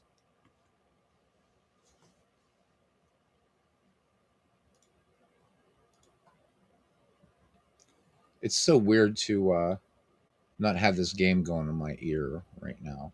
Look at that. Those live scoreboards are beautiful. Come on. You gotta love it. You gotta love that. Animation would be neat.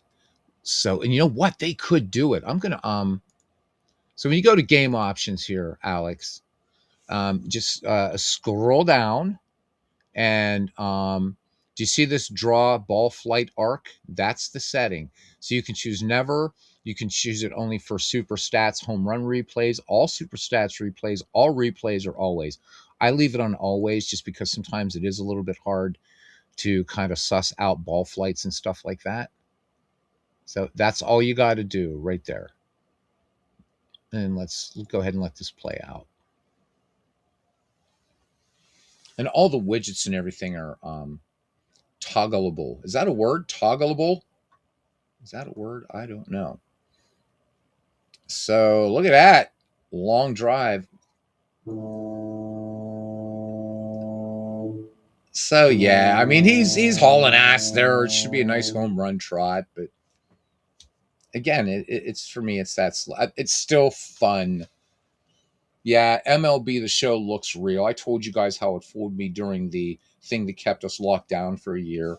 I'm like, what the hell? What are the Mets doing playing baseball? And it was the Mets broadcasters calling an MLB the Show game. So, and it was very real. All right, you got it. Cool. Chuck reminds me of playing softball after a dead show. You Scott Howard, you hippie, you hippie. Um, so Jeff says this is why we read other people's posts. To quote Ludacris, you got to know what your fantasy. Yep, I'm not very good at. You know, I can't. I'm not very good at rapping, but I like that. You got to know what your fantasy. Is MLB the Show worth it? Easy to use. So I'm gonna invoke our good friend Legends on this. Is it easy to use? Yes. Um, you can play it as a Twitch game if you want. You want to test your reflexes, you can. It's got a lot of cool game modes like Road to the Show, all kinds of that stuff. They're doing a lot with Negro League Baseball, which is neat. You can also play it as a management sim, and that's where I would direct you to watching some of Legends broadcasts on that to see what he does, because he's making that game do incredible things. It is definitely worth it. I have 5 editions of MLB The Show. In fact, Alex, I bought a PS5 just for MLB The Show. I ended up buying some other games put on the PS5, but I bought the PS5 expressly for MLB The Show. It's that good, and it's truly immersive. Is it as deep as a game like this? If you're Legends Sports Universe and know what you're doing, it yes. If you're not, no, it's not just out of the box. But that said, it's an excellent baseball simulation. It's a hell of a lot of fun. It's beautiful. Um, I would highly recommend it. There's tons and tons and tons of rosters out there that you can get that people have created. Um, so yeah, I would say if you got the Dosh, pick it up. You play management, yeah, you can. Pretty easy. If you're not sure, check out a few legends or ask in the Discord or wherever. People will gladly help you. Yeah, you just do this, whatever. The only reason I'm not going to show that right now is I've promised Although now with his change, I might have to ask Legends if it's okay if I do a couple games here and there, as long as it has, it's not have anything to do with his project. Because he does MLB the Show like nobody else. But on Super Bowl Sunday Spectacular, when we do baseball, I would like to do a couple MLB the Show games, but I promised I wouldn't do that while he was doing his baseball league. But now that he's changed things up, I want to see if he's cool with me just occasionally doing something. But he is the man. He is the man. So that's it. That is it. So I don't know what else to say. We can kind of, if you guys want to watch the rest of this game play out, it's not a bad game right now. 5-2 A's over the Rays in the bottom of the sixth inning here at Tropicana Field. This was a game I was almost going to just auto play out, but so here's some other what I would like to see. So one of the great things that you can do in out of the park baseball, provided you have the setting turned on. So if you're playing a league, doesn't matter what it is, you can actually you can set up just a highlight reel where you can just watch highlights of the game, or you can actually set it up to rewatch a whole game, one that you didn't, let's say, right, you auto played it and it was a no hitter and you're like, shit, I wanted to see that. If you have it set to record the games, you can actually watch the entire game.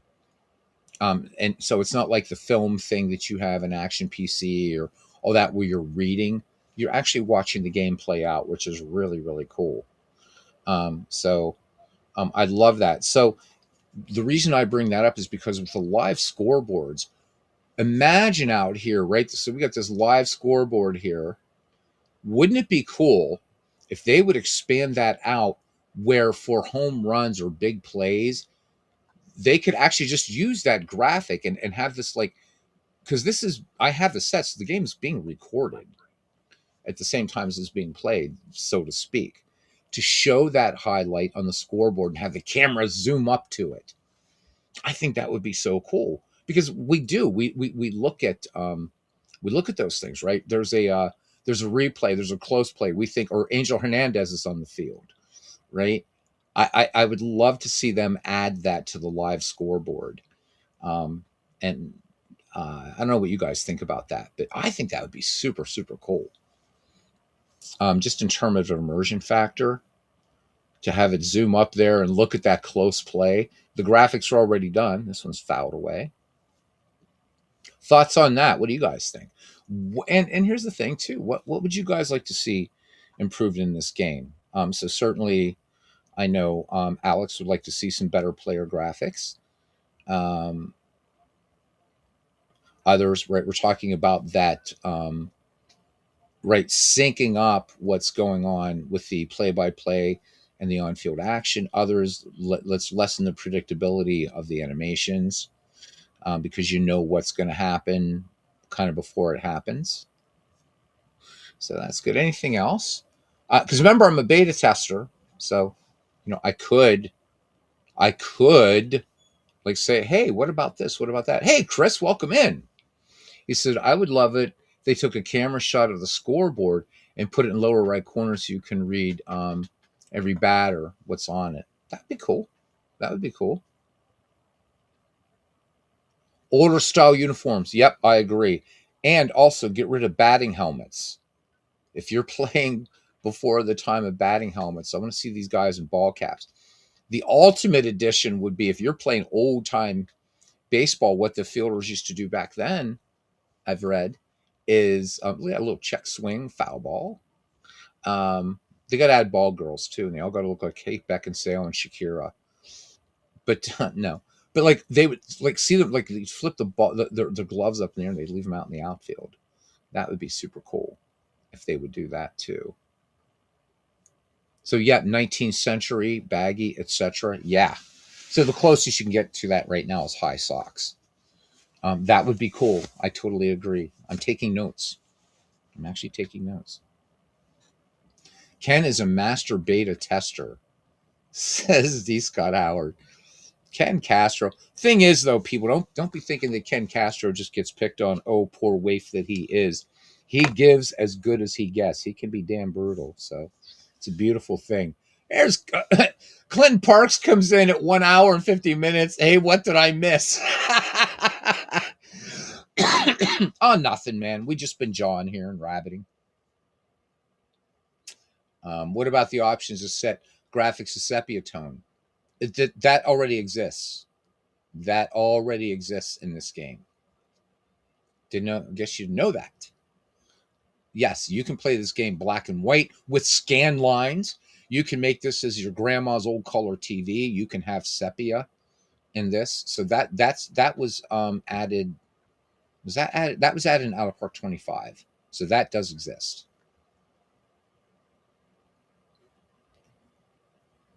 So we do got that. Let's see, 1960 Pirates. What's this? 1960 Pirates uniform is a default. Absolutely. So Clinton's having coffee with the missus. He says, Ken is getting the business. So you don't need. No, he's really getting it. Yep, it's already there. Let me. Of course, my computer right now is all.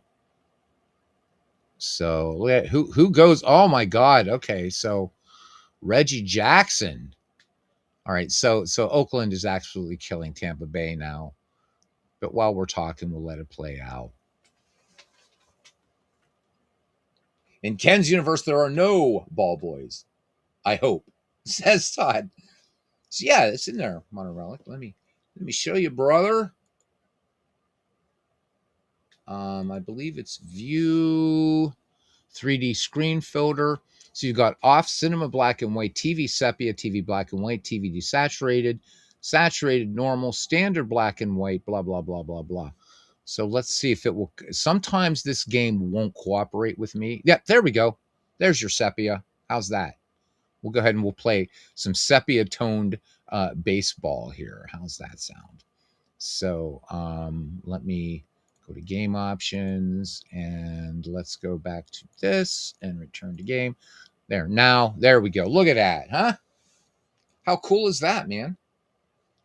How cool is that?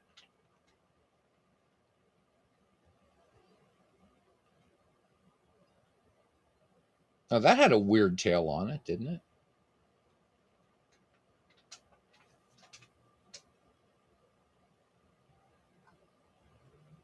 Yeah, Tampa Bay and black and white TV. And Castro says it's going to go into an expensive blah blah blah. Go into expensive card set with a buddy for a season replay, cousin. I realize I'm not keen on as played anymore. So Ken, Modern Relics as well. Okay then, there it is. So Ken, I'm wondering. So save money so you can spend it later for me. I'm always glad to do that. So it's like watching with 1980s 3D glasses on. Says Tribe fan.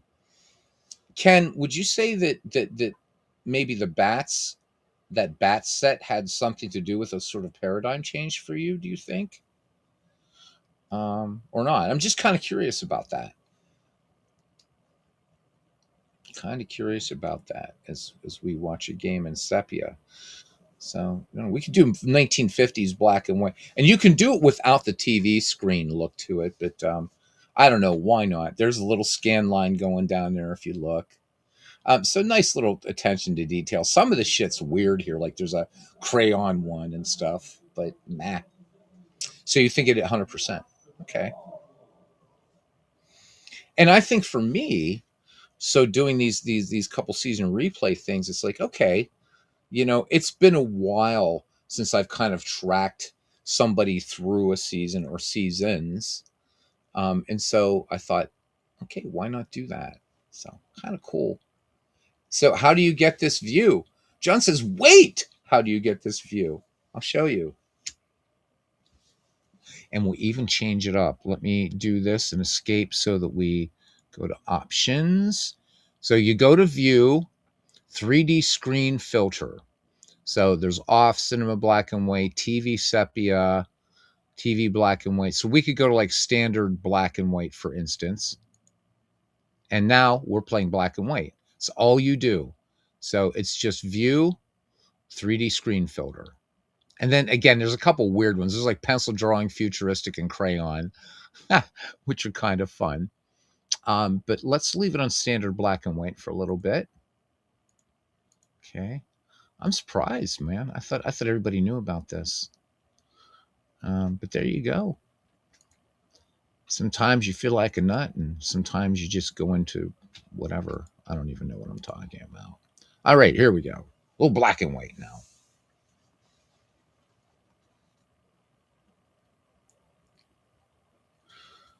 I will give you a call, Alex, and yeah, and you are welcome.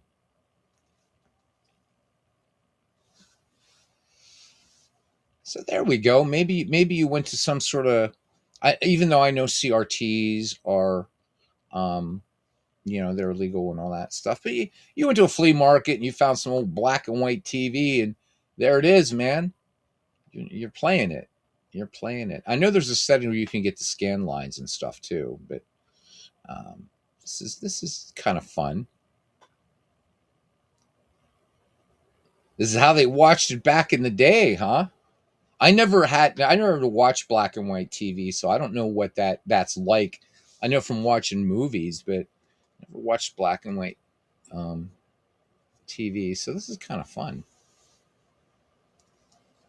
The combat zone was the destination. Respectively, are you guys talking about? You're talking about Boston, the combat zone, man. I have an ex girlfriend that went to Dana Hall Prep School, and she used to tell me about the combat zone all the time. Then I go up to visit her in Boston. I'm like, let's go to the combat zone. She said, no. So I never got to be there.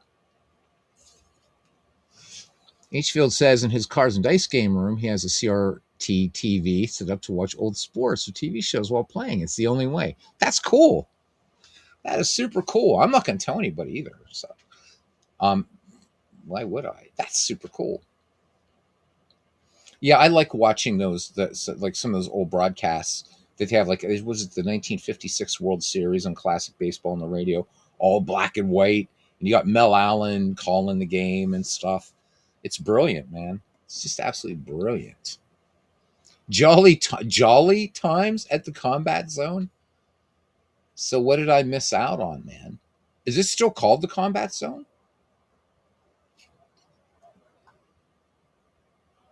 Fouled away on the left hand side. Clinton says playing with 1950 Status Pro. He asked, and Brian White gave him the okay to play with the outfield stats. If you recall, Status Pro did all three positions as 1 to 956. Yes, I do recall. Why is it the old CRT TVs are way more clear than the digital weirds for a broadcast to get with 90%?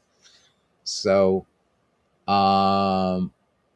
landing in the seats foul, 8-2. Tampa Bay trying to get back into this game desperately in the bottom of the seventh.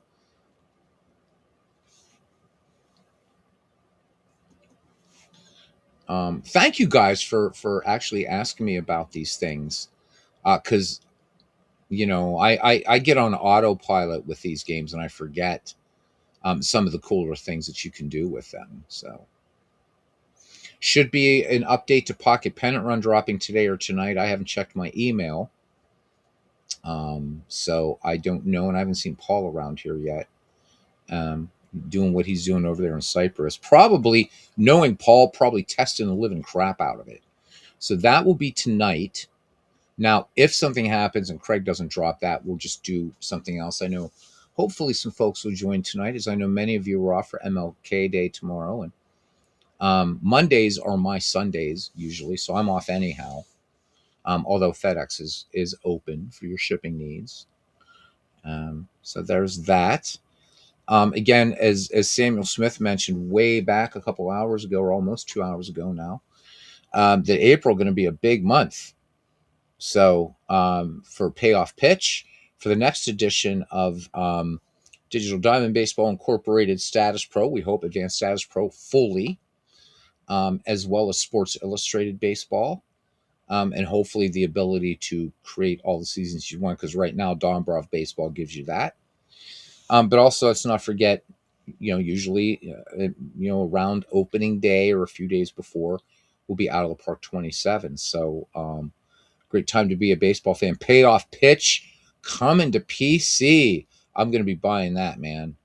I am definitely buying that. Oh, nice little catch there. Nice little catch there by Carl Crawford. No color commentators. There wasn't? I didn't know that. D. Scott Howard. So in the black and white era, there were no color So was that the beginning of the hmm. Boy, there's a lot of ways to take that statement. A lot of ways to take that statement, and I like all of them. That's almost a dissertation in itself, just in one sentence. You guys are the best, man. You guys are the best. All right, you guys want to see how goofy this looks in crayon mode? Let me show you. It's really weird.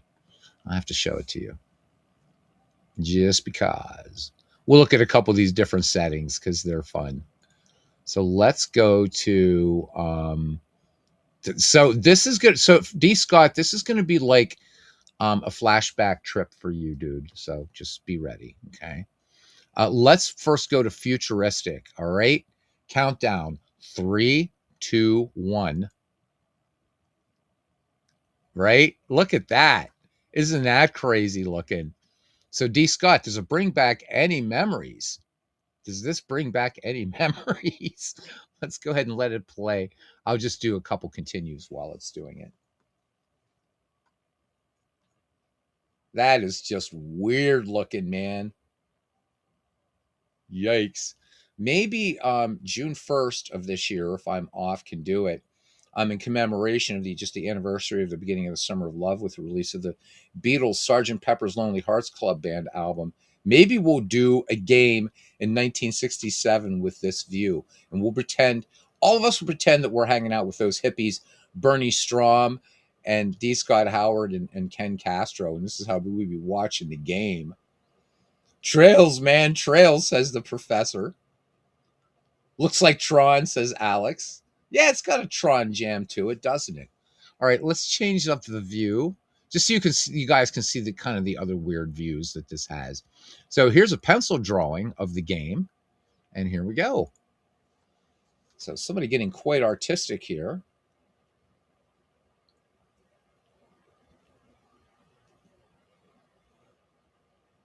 Oh, I'm sorry, I don't have this on autoplay. All right, here we go. Um, and you still have to experience crayon yet too.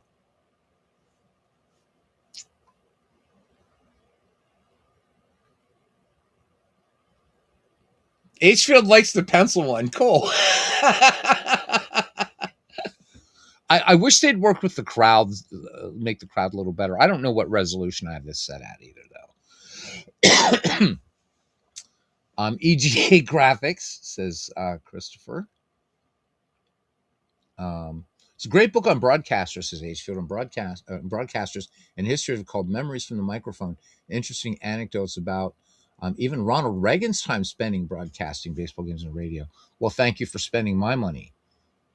Definitely have to check that one out. All right, let's switch our view to what haven't we done yet here? Do we do crayon? No, we didn't. So crayon, yeah, now that kind of looks like, who was that art? Peter Max, who did some artwork for Badfinger. In fact, did some work for the Beatles. So this is a very Peter Max kind of jam here.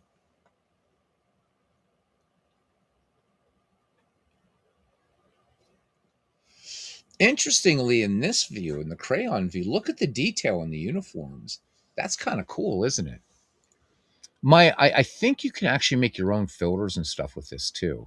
I've never tried it, but I suppose you could. We could call it D. Scott's Acid Trip 1972 with the Grateful Dead, since we are commemorating Bob Weir, may his memory be eternal. Okay. And let's go back to, how about Grandma's old TV, man? Didn't she have like that desaturated look? Right? That color TV that was just real, but this is pretty nice looking. Look at this. This is kind of a nice look.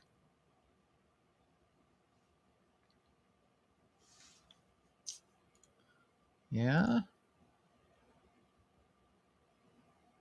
Okay, now we're going to make it look like a 1980s baseball game. We're going to do saturated.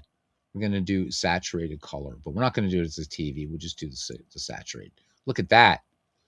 Now this is like Tony La Russa vibes here. Tony La Russa baseball vibes.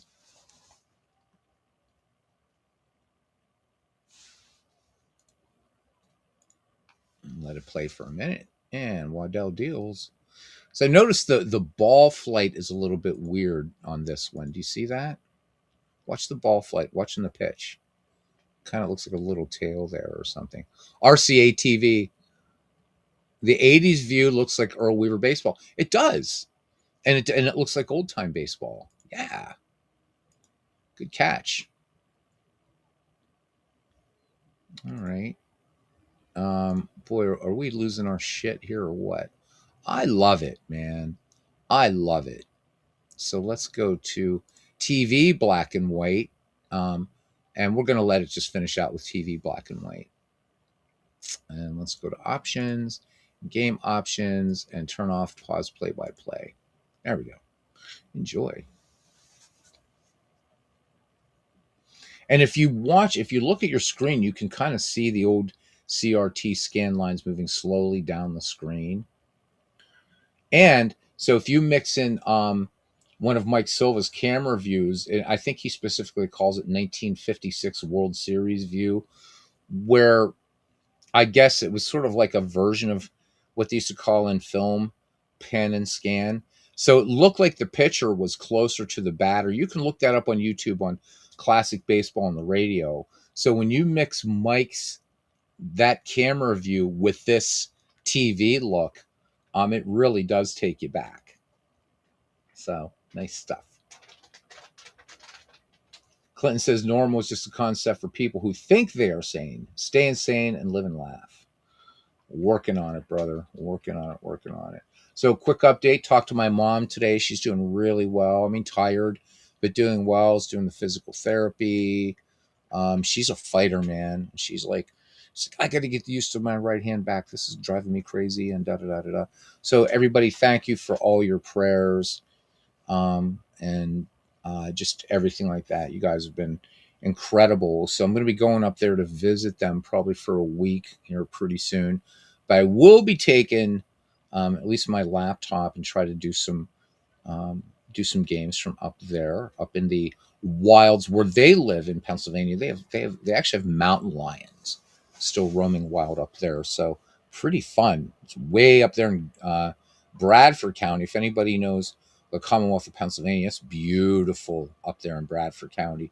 You get north of Interstate 80 in Pennsylvania, except for Erie, there is really nothing that's urban. You are out there. Their town has 250 people, so not much of a nightlife there. So, thank you, D. Scott. Thank you. My mom's Irish, so the Irish side is my mom's side, and a great influence on it was my Irish great grandmom. She's the one that encouraged me growing up, as an artist, as a magician, and an actor and all that kind of stuff. My mom very much too. And I told you guys when I graduated high school and I was supposed to be on stage and singing and all that stuff for graduation. I'm like telling my mom, I'm like, I don't want to go. I don't want to go to graduation. She said, okay, let's go miniature golfing. So that's what I did, man. Spent my graduation, man. I just golfing with mom, miniature golf. It was so much fun. My mom very much is like my best friend. So really great. So that's, I mean, we're all devastated and we worry. Now the paternal person, he is also still alive and where he should be in SCI Phoenix, I am told. But my mom didn't kill two people. He did. So there you go. Oh, look, this one's gone. There we go. But that being said, I know that's something I have to deal with. I do have to figure out the forgiveness part of that. I'm not going to go into any more detail. Modern Relic says he has no such illusions of sanity. Good man. Good man. Yeah, let's not even go down that path. Normal people are boring, and I am happy to say that none of you are normal.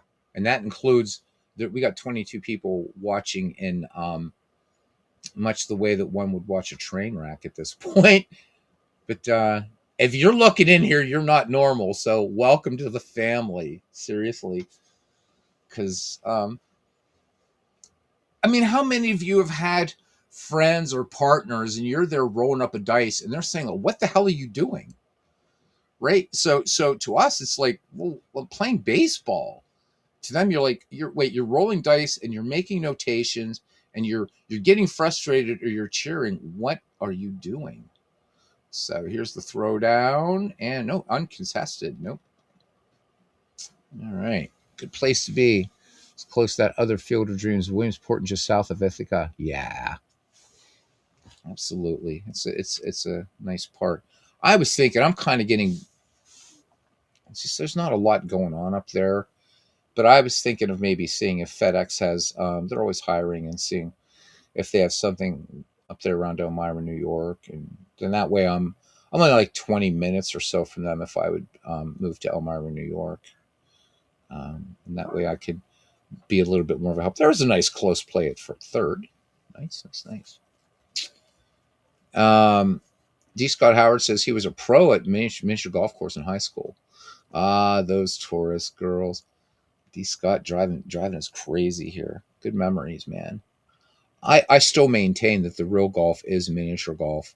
I don't care if you're playing at Pebble Beach or Augusta, buddy. Those windmills on a miniature golf course will kick your ass. In fact, I'm going to show you guys a couple golf games on here some night. We are going to take a little side trip from baseball just because I do like golf games where you can create your own like miniature golf courses or even real golf courses. Leaderboard Golf, if you guys remember that from the Commodore 64, that used fantastic animation. Actually, much better animation than this for a game that came out in the 80s. If anybody remembers Leaderboard Golf, but I'm going to show you guys a couple really cool golf games that I think you guys might want to try out. They're fun. They're not like action PC golf. They're not anything like that, but they're really cool. So I don't know what golf me on. Oh, miniature golf. Because I'm telling you, man, that windmill, that'll get you. That'll get you. And you're trying to tell me this is a par two? Get out of here. Get out of here. Country girls will be enamored with the accent. You never know what barn you spend the night in. Oh my God. There's nothing. So where they live in Pennsylvania, if you want to do things like go to the movies or something, you have to drive to Elmira, New York, man. And whatever. But that is where Mark Twain is buried. So I got to visit his grave site one time when I was up there. Pennsylvania Grand Canyon, not far from them, over in Wellsboro, Pennsylvania. Wellsboro is a beautiful town. But I'm a very urban person, so for me to sort of live out there in the country like that would be a real shift. So I don't know. I don't know yet. We'll see. But they're not that far from New York City. It's 2 hours, I think, to New York City, and I love New York City, so there is that. Yeah. Oh, great summer baseball up there. Um, Definitely, definitely.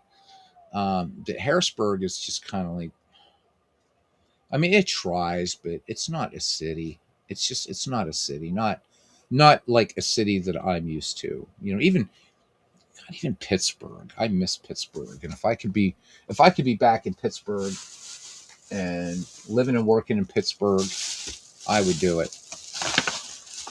I should see though, actually, if FedEx is hiring back in Europe, but I don't want to leave my folks right now. So Europe's really out of the question. Anyhow, college leagues, yep, absolutely, and make a little drive down there, and it's not that far to get out to see the Reading Phillies. They are still the Phillies. I'm assuming they're still part of the Phillies organization. So there is that.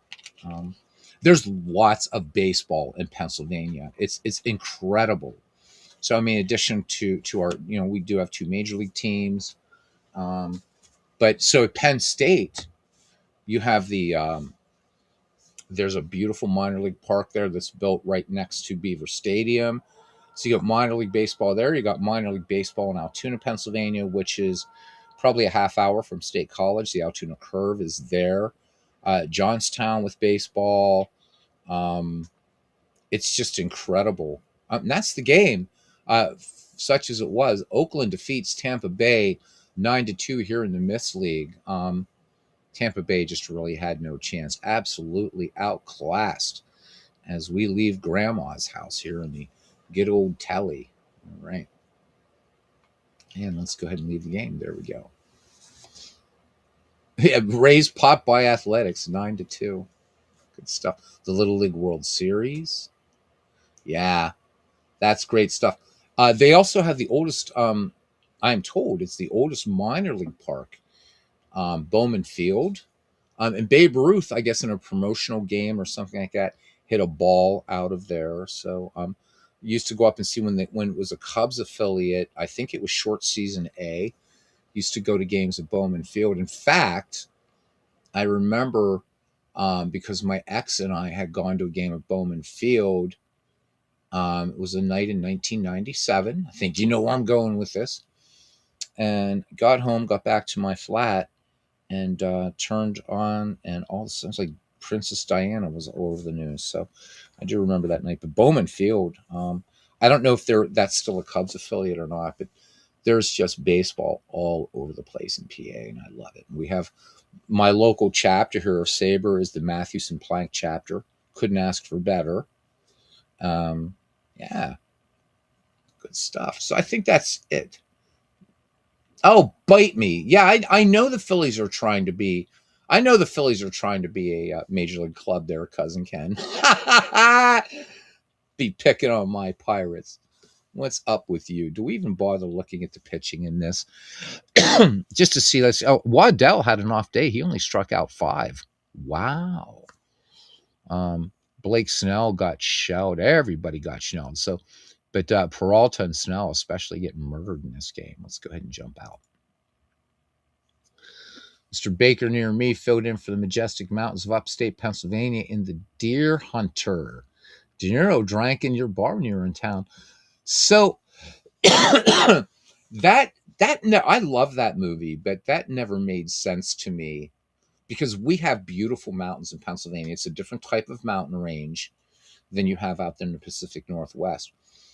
But that was the one problem with Michael Cimino's masterpiece, right? So they're in Pennsylvania, and actually, so a lot of that movie shot in Clairton, Pennsylvania, but there's also parts of it are shot in Ohio. So, but anyhow, just for sake of argument, right? So they're in this wedding, and I used to pass. So interesting story, D. Scott. You bring that up about the deer hunter. My priest was the the outdoor scenes of the Orthodox Church that you see in the Deer Hunter is actually in an area of Cleveland, Ohio. The inside where the wedding actually takes place is actually a Byzantine Catholic church in Squirrel Hill, Pennsylvania. So they shot that all over Western PA, but it never made sense to me. It was like, okay, how the hell did they get to Pacific Northwest from the Pittsburgh area in that big old Cadillac in the space of a few hours? It just didn't make sense to me. It was like, okay, I get you want to go hunt. Well, I'm against hunting, but just for sake of argument, right? You want to go hunt in those beautiful vistas there in the mountains and the Cascades or whatever, but Pennsylvania has mountains. And I guess anybody watching that movie, and I know that you're being quite facetious there, right? But Pennsylvania's have mountains that look like that. Our mountains are older than the Cascades and the Rockies and all the fun mountains out there. And I'm also told by geologists the Appalachian mountains were actually harder to traverse, harder for Western movement. But regardless, that always blew me away. I'm like, so I'm watching a movie in Pennsylvania. I'm like, we don't have anything that looks like that. Anything. But beautiful. I've never been out to the Pacific Northwest. I'd love to go there someday. So good stuff. Appalachian's oldest. Yeah, they're old mountains, and they are beautiful. But yeah. So Bobby De Niro drank in your bar. I'd love to meet De Niro. suffering a bit of a tragedy this year with the death of his son. But they also used to be higher than the Himalayas, says Chris. The Appalachians are the oldest in the world. I believe it. I believe that they were at one time. Um, just love them. So the only thing older on the East Coast is cousin. He taught cavemen baseball. Oh, and so it continues. So what do we have left here? We're just going to quick play these couple games here so I can move on to the next day and some better matchups here. Let's see. What do we got here? Brewers Cardinals, Mike Caldwell versus Ken Daly. Let's just quick play it. And this would be the St. Louis Cardinals 9-5 over the Brewers. So the Cardinals improved to 7-1. The Brewers fall to 5-3. And Rogers Hornsby and George Scott each homered in that game. Todd Worrell gets the win, Hader gets the loss, and of course Hornsby. And like I said, we could watch the replay of that entire game or the highlight reel, or you can just get the game long box score. Where we're not going to do any of that though, because that's crazy. I've kept everybody here prisoner enough. Is that everybody? I think that's this whole day. No, it isn't. Shit. Astros Twins, Mike Scott, Jim Cott. This would be a good game to watch, but we're going to go ahead and quick play it. Astros edge the Twins 5-4. So the Astros go to 4-5. The Twins drop to 5-3. Bregman, Bagwell, and Carew homer in this game. Player of the game is Mike Scott. All right, Mariners and Indians. The Mariners are 3-5 right now. The Indians 5-3. This is going to be Mike Moore versus Corey Kluber. Quick play it. And the Indians defeat the Mariners 4-3. Lou Boudreau hits his second home run of the season. And that is it. I think these are all played out now. So let's go review depth charts. And there I'm reviewing the depth charts. I'm done reviewing the depth charts and finishing today so we can have a quick look at the standings in this league. And then we're out of here. Need to come to New England. I love New England. Hey, Philip. So need to come to New England. Come see baseball that is not Major League. See famous players like Bill Kerrigan, Freddie Perrin, Harry Lord, Chief Loose Suck Alexis. Absolutely. I'd love to. Can you show how to play a game, both computer or AI, with no pausing between plays? Absolutely. I'd be happy to do that for you. Okay, so let's go in. The way I jump into it is just I go to scores, but we're going to put standings first here. So for anybody that cares, in the American League East, the Baltimore Orioles with a 1-game lead over the Red Sox. So the Orioles at 6-2, the Red Sox at 5-3. In the American League Central, Todd's Cleveland Indians in a dogfight right now, 6-3. And the Indians, a half-game lead up, tied for second, are the Twins and the Tigers. So the American League Central looking pretty tough here. The Royals, though, on a 4-game losing streak, so kind of tough there. But Indians string 3 together, but the Twins and Tigers are relentless. In the American League West, right now, the Oakland A's a game up on the LA Angels. In the National League, in the National League East, the Atlanta Braves at 5-3 and a game up on the Nats. And the NL Central, by the way, Ken, your Phillies are 3-5, same as my Pittsburgh Pirates in this league.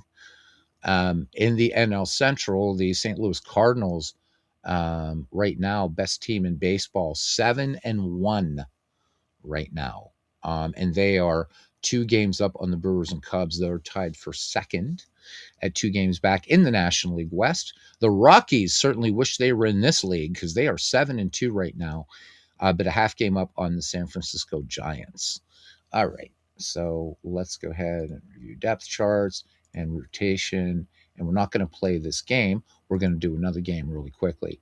All right, so the way I like to do this is with scores because this game will allow you to whatever. So I want to pick one that's not going to be one that I would definitely. Okay, so let's say,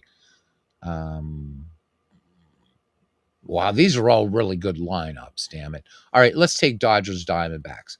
So go to Manage Game. All right, and all this stuff. Blah blah blah blah blah. Okay.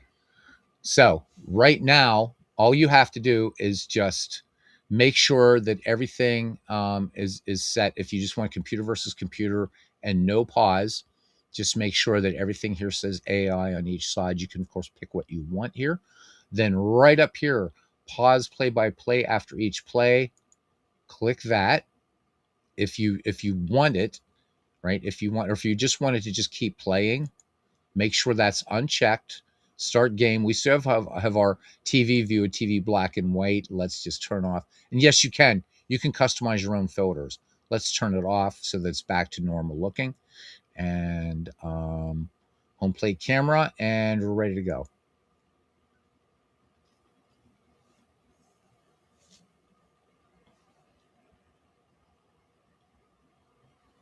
And there we go. So this game will now play without any input from me. And I love the drone fly around that they do here. You're welcome, John. You're very, very welcome. I like the drone um, kind of thing that they do here in Alba Park Baseball. I should do a game some night like this and just sort of practice doing kind of this thing there. So that went in there for a ball. Sinker, 2 balls, no strikes. So it is more immersive. Boy, that's beautiful ballpark there. It's Chase Field.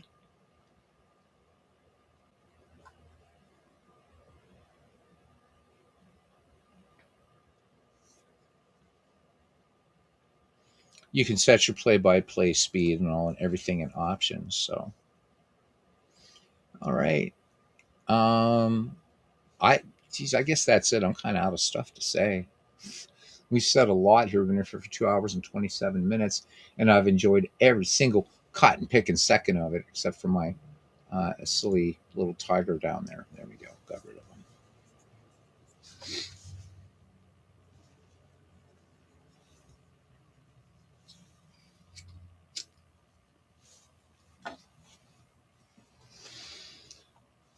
So I like the fact that that we have that we've been having these great discussions about what ifs and as played, and maybe to what degree um, you know realism or accuracy. What is it a relative accuracy? And it's so fun to see. Is that microphone they've always had that microphone there? Um, I think that's just to signify that's where the play by play is going.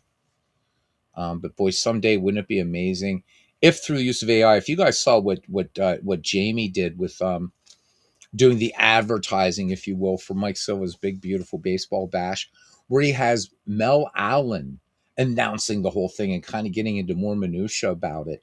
It's brilliant. And wouldn't it be it'd be great, amazing, like someday, and I hope soon, that out of the park baseball where you'd be able to imagine this, right? I don't know how it would work with the legality or whatever, but just imagine this scenario for a minute. Okay, so you're out of the park baseball, and I love that scoreboard. So there's another little touch in the scoreboard. There is the overhead view of the park that you can get if you play this in what I call Diamond Mine mode or 2D view. So um, you can see it's keeping up with the count and everything. Love the live scoreboard stuff. Um, and you could have you're welcome, Jeff. And you could have a drop down menu where you could select Vin Scully, Ernie Harwell, Marty Brennaman, Bob Prince, um, God forbid Joe Buck, whatever. But if somehow they would get permission to use these guys, but have the AI actually, use the AI voice and everything, because the way you would swear, listen to what Jamie did for Mike's you'd swear like, oh my God, they like went back in time and said, all right, Mel, don't be afraid. It's just a computer, but could you do this? This is what we're doing. And imagine, right? And or you could assign like great announcers to these teams. So, like if you were doing a 1949 replay, so you could have Red Barber announcing the ball games, or you're doing the Bucks in the '70s, and the Gunners calling the games. Man, that's what I would do. That'd be incredible, just incredible. And I figure if Peter Jackson, the stuff that he's doing with AI, let's bring it into baseball. Why the hell not? So the professor says, I like the idea. You understand why I play the way I do. Absolutely. One of the few plays all of them. King Ichibu is your mentor for that. Yeah, I haven't seen him around too much. Yep, Mel Allen, Red Barber. Chris says, why is Lanny Frattare so underrated? Lanny was a great baseball broadcaster. Love him, man. I see him doing high school game nowadays, and it's like he doesn't exist. I know. Imagine if Dick Enberg did high school games. I miss Lanny Frattare. I thought he was an excellent. But a real quick story, Chris. So when I was going to Penn State, I don't know what had happened, but I guess Penn State's football announcer was ill or had something else going on. As Cattell Marte is in the box now. And so Frattare was calling a Penn State football game. Now, I know he knows how to call American football, but he was accidentally like naming players. And Jose leaned, he's like, oh, no, I meant up the middle. And so it was kind of funny that baseball broadcaster was coming through so strong in that Penn State game. But Lanny Frattare had so much to do.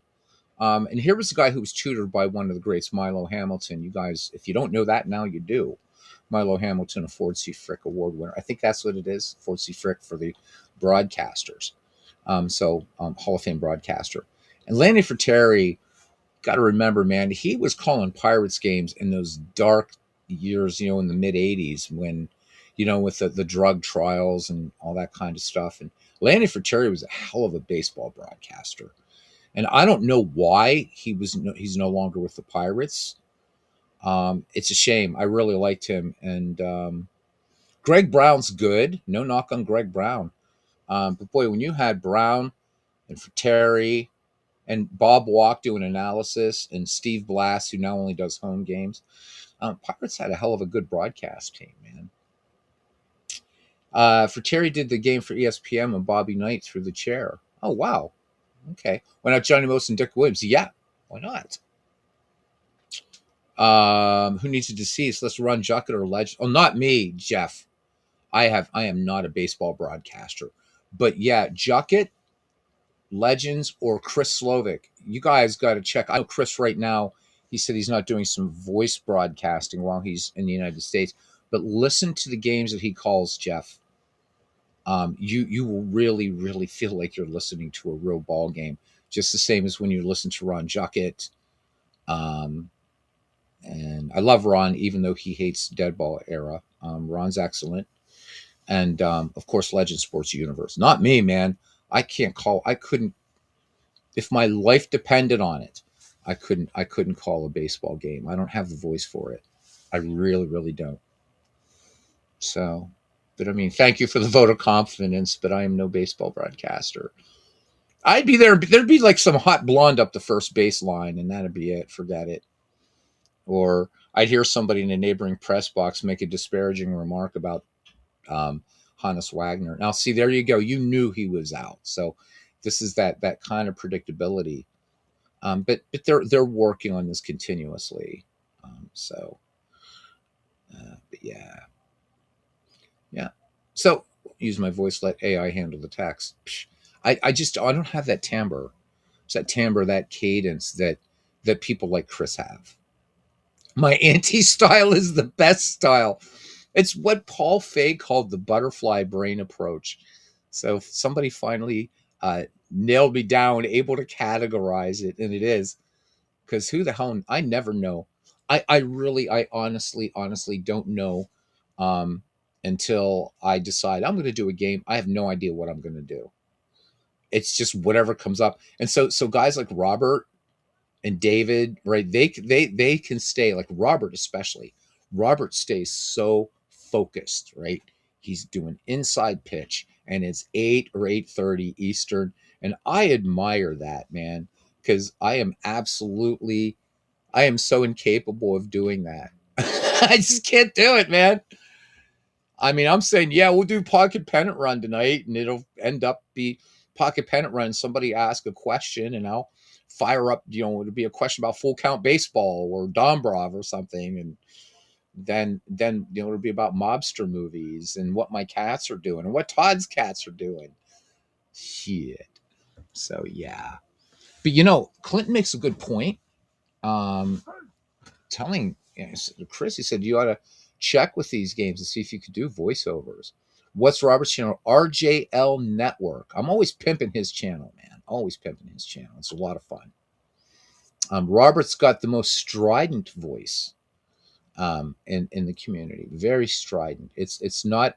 Robert does not have an ASMR voice. I think Robert would even agree with that. Yeah, he's not baseball to fall asleep to. But I love what he does, and I love his focus, man. But Chris, you could, because with a lot of AI apps now, you just need some samples of a voice, and you're off to the races. And would love. I mean, you have a fantastic voice. First time I heard you broadcast, I'm like, what the hell? So he's this kind of, how to explain Chris? I've said before that he's kind of a Vin Scully, but Vin Scully after 20 espressos sort of thing. And there's this kind of, I don't know if this is because of from where Chris was broadcasting what it is, but there's this sound, this sort of sound in his in microphone, and it sounds like you're listening to like a baseball broadcast from the 50s or the 60s. It's amazing, and he's got the intonation. It's perfect. It's just perfect. Legends. So for me, Chris like he's got the radio thing down. He's got the radio thing down, and does good TV. Legends is, I think, a really good TV broadcaster.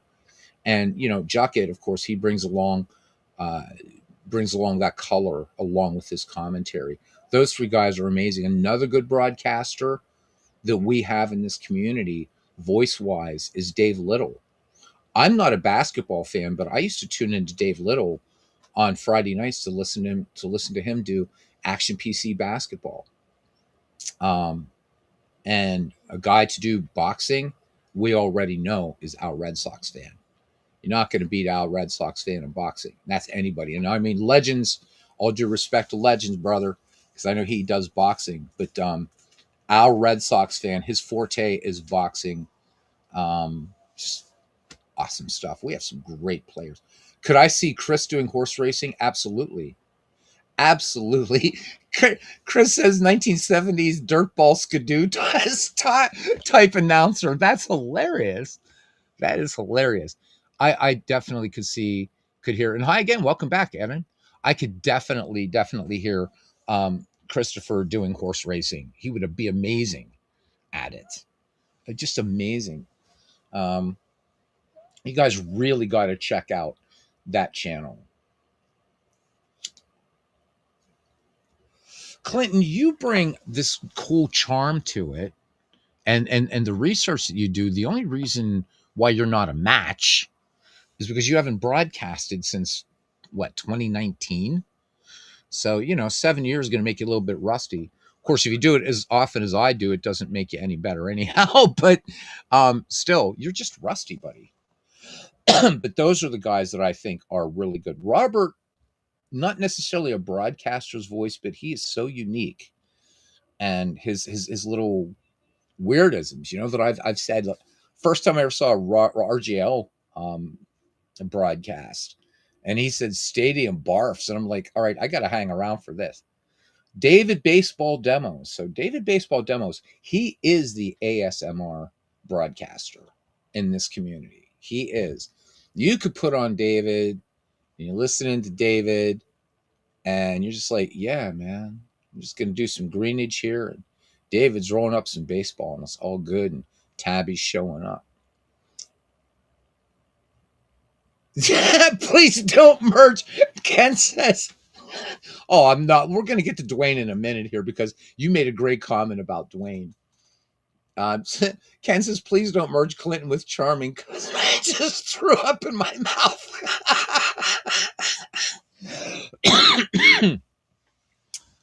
So Dwayne's a good broadcaster, and Clinton Parks called him the Dizzy Dean. He's like the modern day Dizzy Dean. He's the Dizzy Dean of the community. Hey, Aaron Reed, welcome in.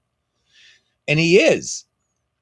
And I suspect, I don't know, but I suspect that Dwayne will just, some of the names, Clinton, I think he messes up just to get you going, man. Because Dwayne loves to do that shit, right? Because he'll come on here and start going off about Mickey Mantle being the greatest center fielder in baseball history. So you know he does that. So he does. He has that Dizzy Dean kind of jam going on, and I love it too. I love what everybody does on here. I really do. Dave Gardner, um, Dave's fun. I think now from a baseball standpoint. I mean, obviously, I can't speak to hockey. I know that's his passion. It's also what he does for a living. He works in hockey. Um, Dave calls himself a casual baseball fan, but I think Dave is more of a baseball fan than he's letting on with people. It's maybe not his first love, but I do like it. I like the way he. I have to admit, I've taken a lot of what Dave Gardner does to heart, and while it's not straight up imitation, I will say that it is a sincere form of flattery. That some of my favorite broadcasts from Dave Gardner have nothing to do with sports or the hobby at all. Yeah. So Christopher Slovik says he needs to do drunk cricket. He said that would be fun. And you've probably, yeah, considering some of the stories you've told me, brother, I'm sure it would be great. I'm sure it would be great. There's a great cricket game on Steam that you can pick up. This just deep, like out of the park baseball. So as long as you know your cricket, man, you got to do it. I think MV's our only cricketer, and MV's a good broadcaster. Here's a Brit that just he's having a lot of fun with it. Everybody does such a great job here. There's some of the guys that I don't get to see a lot, like Kurt Berglund. Um, Kurt Kurt is such an amazing informed baseball fan, you know. And I excuse the fact that he's a Brewers fan. I mean, I'm NL Central. He's got to expect the smack talk anyhow. He's a Brewers fan, but other than that, Kurt Berglund, what a guy he is, man. Um, I think he's if there's somebody you want to learn a cards and dice game from that creates content on here, I think Kurt Berglund is unmatched. I don't know what you guys think about that, but I think Berglund is the best at that. He really is. His tutorials on games are fantastic, absolutely fantastic. I miss Chris Delaware. I don't know if he's doing stuff anymore. He's a Bucko fan and a Dead Ball fan and a hell of a tenor. I miss the two Earls. There's lots of folks that were around here. So you guys remember Higher Ground Gaming's Eric? Eric hasn't been around in a long time. Miss him too. Jeez. So Ken says Dwayne is my replay baseball hero cousin. Well, behind, and I can't look at what that is right now. But that's cool. I know you're all at all of Dwayne's games, and I don't know who that other person is, but unless you're talking about the guy that does the like 1,000 or 2,000 games a year or something. So you chat with Eric here and there. I haven't seen Eric. I don't know if it's because I'm not receiving notifications or not, but I haven't seen Eric does a lot. There you go, Dwayne. You got a groupie. Now, I do understand this is a Portuguese guy who's into agricultural byproducts. So I don't know. I don't know how proud you should be of that, Dwayne, but we'll go with it. We'll go with it. Oh my God. So I just realized I have Forbes Field up there still in the background. That's all right. It doesn't matter. There goes the neighborhood, says Clinton. So pitchers and catchers report February 10th, beginning February 10th. There's Dixie Walker there, a little bounder to short and over to first. Look at that. Nice little 6-3. Try to catch Dwayne's games when you can. Beatles no higher praise than coming from Ken Castro. That's true. That's true. No, I mean he is. Look, we mess with these guys, but where would we be without cousin Ken Castro, without without Clinton Parks, without D. Scott Howard, without Todd B. These guys are like they're the mirror universe. So Star Trek illusion here. They're the mirror universe Beatles. Those four guys. Um, and it's like once they start ginning on all cylinders, man, all bets are off. But yeah, I mean, but these guys know their baseball, and they make it so much fun, so much fun. So much fun. There's the throw down to second, and he's got him dead to rights. You're right. So, John, if you're still here, they do got to work on the stealing. The steals are never close, right? So you're right. If that throw is gunned down by the catcher, the guy's safe. And the outs, I mean, he's out like the runner's out like about where that second baseman is. And it always looks like a bad base running play, even though the play by play up at top, which I don't really pay attention to too much. But it'll say, oh, it was a close play at second. It's like, no, actually, he was 15 feet away from the bag, the second baseman, when he got the throw from the catcher.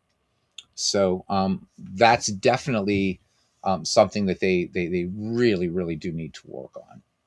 And but that being said, is it really that important? If we're talking about Dwayne Martz, look at what he does in a game that has no animation at all. Digital Diamond Baseball. There's no animation in that game.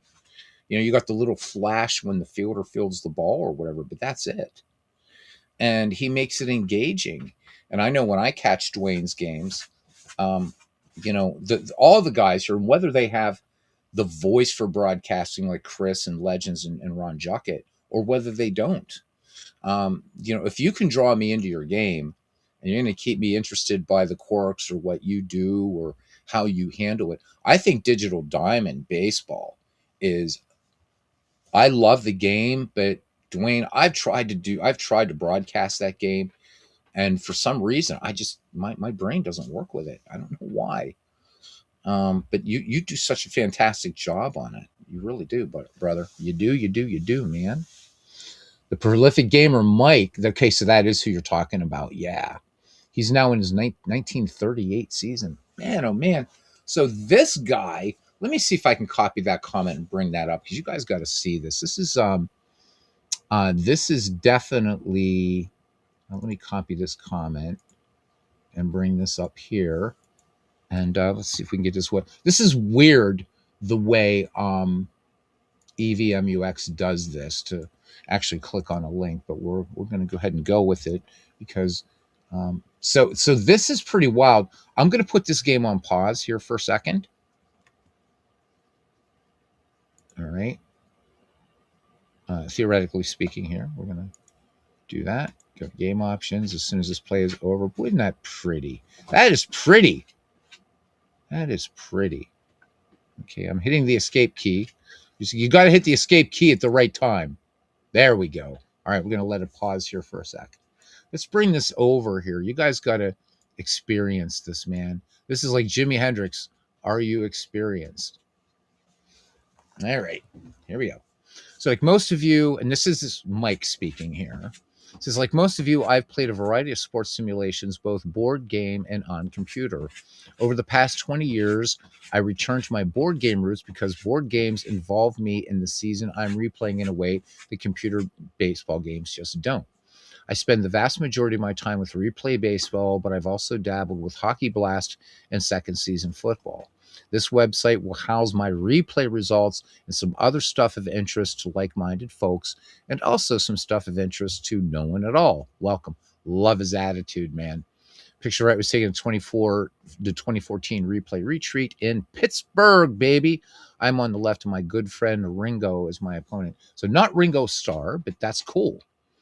So look at what this guy has done. And this is nuts. All right. So the following replays are complete. They are all done using the Replay Baseball board game. Remember, he's using a board game. He's not doing Out of the Park or Action PC or any of that, right? For each one, there's a link to the Delphi forum string where I posted day-by-day game stories and complete standings and stats reports.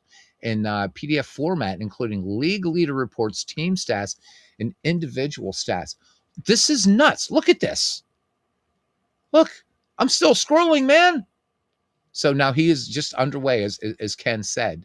He's got an encyclopedia. You can get a copy of his encyclopedia. He says at the end of each season replay, if that isn't enough with all that there, he says, I publish an encyclopedia that includes all the records from his projects. There's a section of season by season recaps, and I loved these. In the style of the old Neft and Cohen Sports Encyclopedia Baseball. Total Baseball started doing that stuff too, but Neft and Cohen started that. Good stuff. He says there's a section of leaderboards, both single season records and career leaders. Lastly, the bulk of the book contains each player's season by season stats in the format of Total Baseball or the old Macmillan encyclopedias. This whole thing is silly because the records only reflect the odd lot of seasons I've chosen to play, but I get a kick out of knowing that Hank Aaron's next home run in one of my projects will be the 492nd I have rolled for him, and that he is 12 homers ahead of his actual total for the seasons that I have played. So he's a Pennsylvania guy. He's from southeastern PA. He's in Tennessee. So see, he's an A's fan. That's kind of bizarre. Okay, he said maybe not the Las Vegas A's.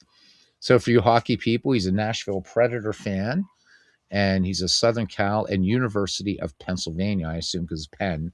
So he's not a Penn State fan, but a U Penn. So he's an Ivy League guy. How about that? All right. And for football people, Swansea City. But this is pretty crazy. So let's pick. All right, I'm going to pick 1934, and look at this. Just so you're going to get like this ballpark thing, okay, and some things that happened right in that time. So we're looking here at April 16th, 1934, Barbizon, France. Police raid on a mysterious and secluded villa here today revealed that Leon Trotsky, exiled former Soviet minister of war, had been living there for 3 months in secrecy, fearing attacks on his life by vengeful Tsarist Russians. A game of hide and seek with police and Representative Raymond J. Cannon, Wisconsin, as principal figure, ended abruptly last night when the lawmaker appeared at the first precinct station to explain his connection with an early morning auto crash in which 2 members of the New York Stock Exchange were injured. But then you go to the ballparks. He's going to tell you about who's playing in tomorrow's games on 17 April, right? And then you get to Tuesday, and here we go. Now you get like this recap of the game. So we'll just do this just one. You guys can read all this stuff on your own, and just check out that I'm going to put the link in the chat because you got to just check this shit out. It's so cool. In the Fenway Park opener, 36,221 witnesses saw the local club, a second division outfit last year, humble the defending league champs behind a 5-hit whitewash painted by Gordon Rose. Billy Werber and Rick Farrell each made 4 hits in as many tries. 39-year-old Joe Judge and Moose Salters were each good for 3 raps. Judge batted in a run with each of his strokes, 2 of them being doubles. Earl Whitehill, who goes to 0-1, permitted 13 hits before his 5th frame departure. Brainy backstop, Mo Berg, great book written about him, by the way. The Catcher Was a Spy. Anyhow, Mo Berg made 3 of the Washington hits. But he's recapping all the games, taking the time to put in these baseball cards. I mean, this is just, and this is real. This is kind of the thing we were talking about. It's real, whether you're doing an as played or a what if. This is incredible, and I can see why Ken, this guy is a hero to me too. And so guys, he's not using AI here either. Just none of this is AI. And he gives you some thoughts too, just about the game itself. So the meta game, if you will, or will, right? So people will be able to he interacts with people here. But just crazy stuff. They even make sure that they got the right uniforms here. So his friend Ringo saying Danny Taylor wearing the right uniform to celebrate the Robins starting with a win. Have you ever seen anything that is just so incredibly involved Yeah, reports after every single game. I mean, I've never seen the like, just never seen the like. Crazy, crazy. Okay, so for you newfangled folks, let's look at 1975 final stats and standings here. This is and this is passion, man. This is beautiful. It's beautiful, baby. Oh my God, this is almost as beautiful as Kate Beckinsale. It really is. Oh. So look at this. You got team by team individual stats, team stats, comparison of global stats, replay to actual, comparison of individual stats, replay to actual. And you can see the little dot here. I mean, these are significant. This is huge.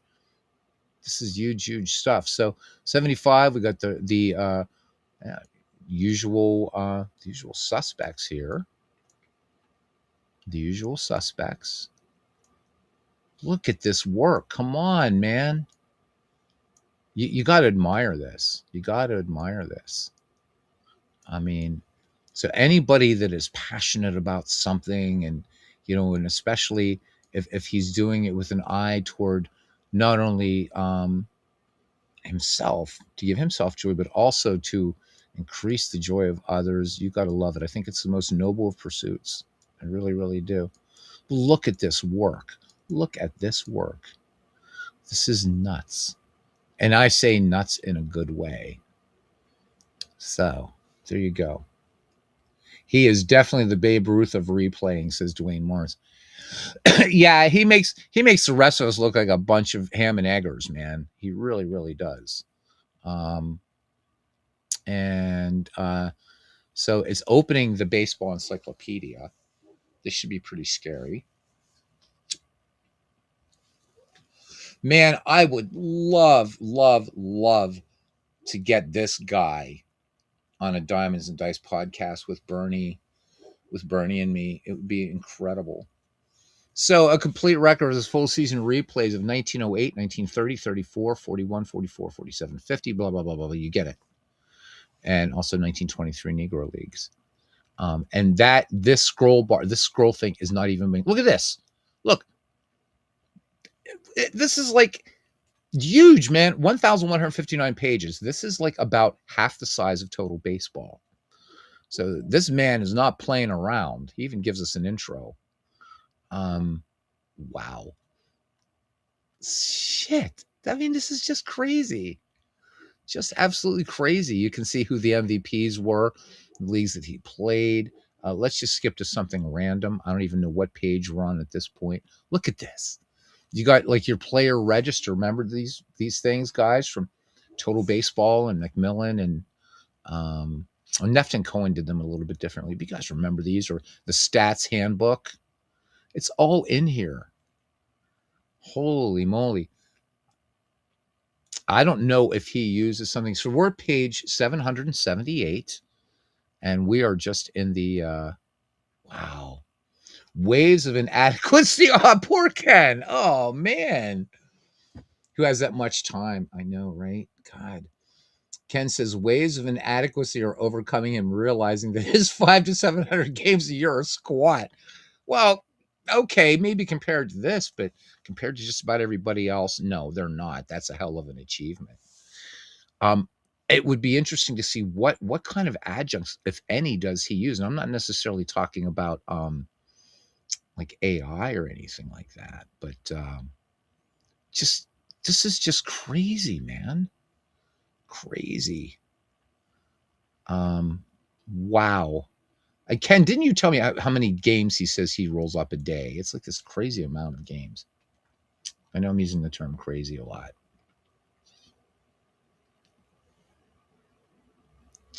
So there you go, guys. If you want to get a sense of somebody who's taken the hobby to a whole new level, there you go. That is 1,159 pages of baseball goodness. And again, a man that is just, he's kind of almost self-effacing in a way, but I love it. I love it. And he's doing it, man. It's his thing, man. It's his things. So This is fun, by the way. This is not baseball related, but if you guys do go to the site, do check out James Lilacs Institute of Official Cheer. It's one of the most fun things you'll ever see. But love it, love it, love it. Yeah, this is really, so these are whole stories, right? So Clinton, you're doing 1908 right now. Yeah. So he's playing the games, taking the time to post the stuff on Delphi forums, compiling stats, compiling an encyclopedia. And Clinton, I love your box scores. Please don't. This is not meant to be a comparison to what you're doing. I'm just bringing this up because you and I and Ken, we all love 1918.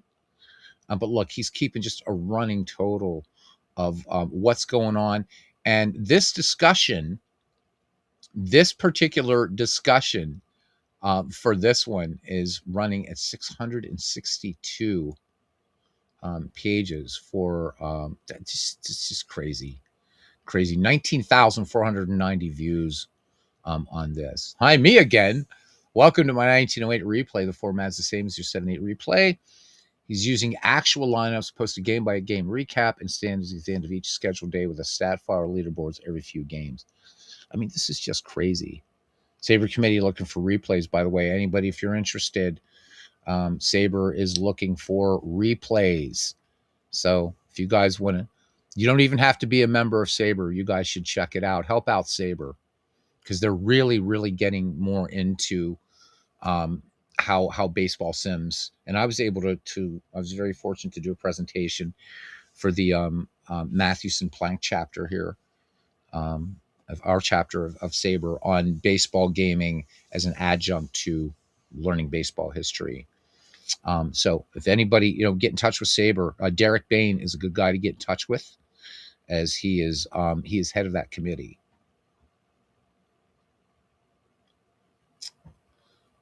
So top right corner is the start date 2004. Yeah, there it is, December 18th, 2004.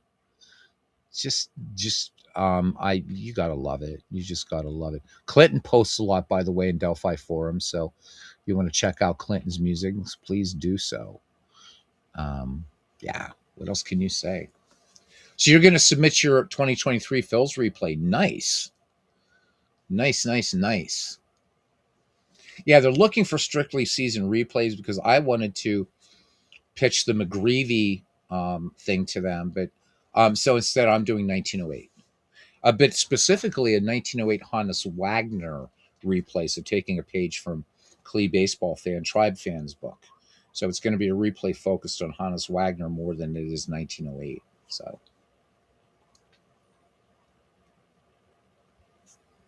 yeah, so anybody out there, get in touch with Derek Bain and get on that, get with that. Saber is wanting all kinds of replays and stuff like that, guys.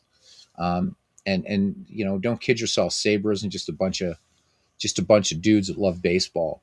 Um, that their journals, they are at the same level as any academic journal because they are academic journals. They are peer reviewed. It's not like just anybody can write an article and it's going to get published in the Saber Research Journal or anything like that. It's serious. In fact, they're offering research grants right now, and I was thinking, oh, this could be interesting. Too. I looked at the parameters. I'm like, oh my god, this is like some deep statistical analysis. But Saber is also offering online courses now. They're really, really embracing, um, coming forth. They're not just doing like okay, we're just going to put out the two journals that we put out and what have you. Saber is incredible. And for the price, if you don't belong to Saber and you call yourself a serious baseball fan, I will say this. If you don't belong to Saber, you're not a serious baseball fan. You're just not. And I'm a member of Saber. I don't get any money for saying this at all, but the Society American Baseball Research is incredible. It's just incredible. And I mean, it's literally, it's less than $1 a month, less than $1 a month. So there you go. Um,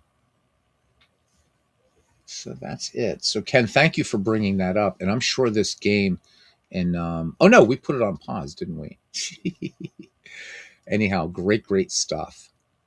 We'll let it play out a few more innings here. And then I am going to get off here because it's been 3 hours. I didn't expect to even be on here for 3 hours. But you guys get me all excited. What can I say? Not in the way Kate Beckinsale would get me excited, so don't get any ideas.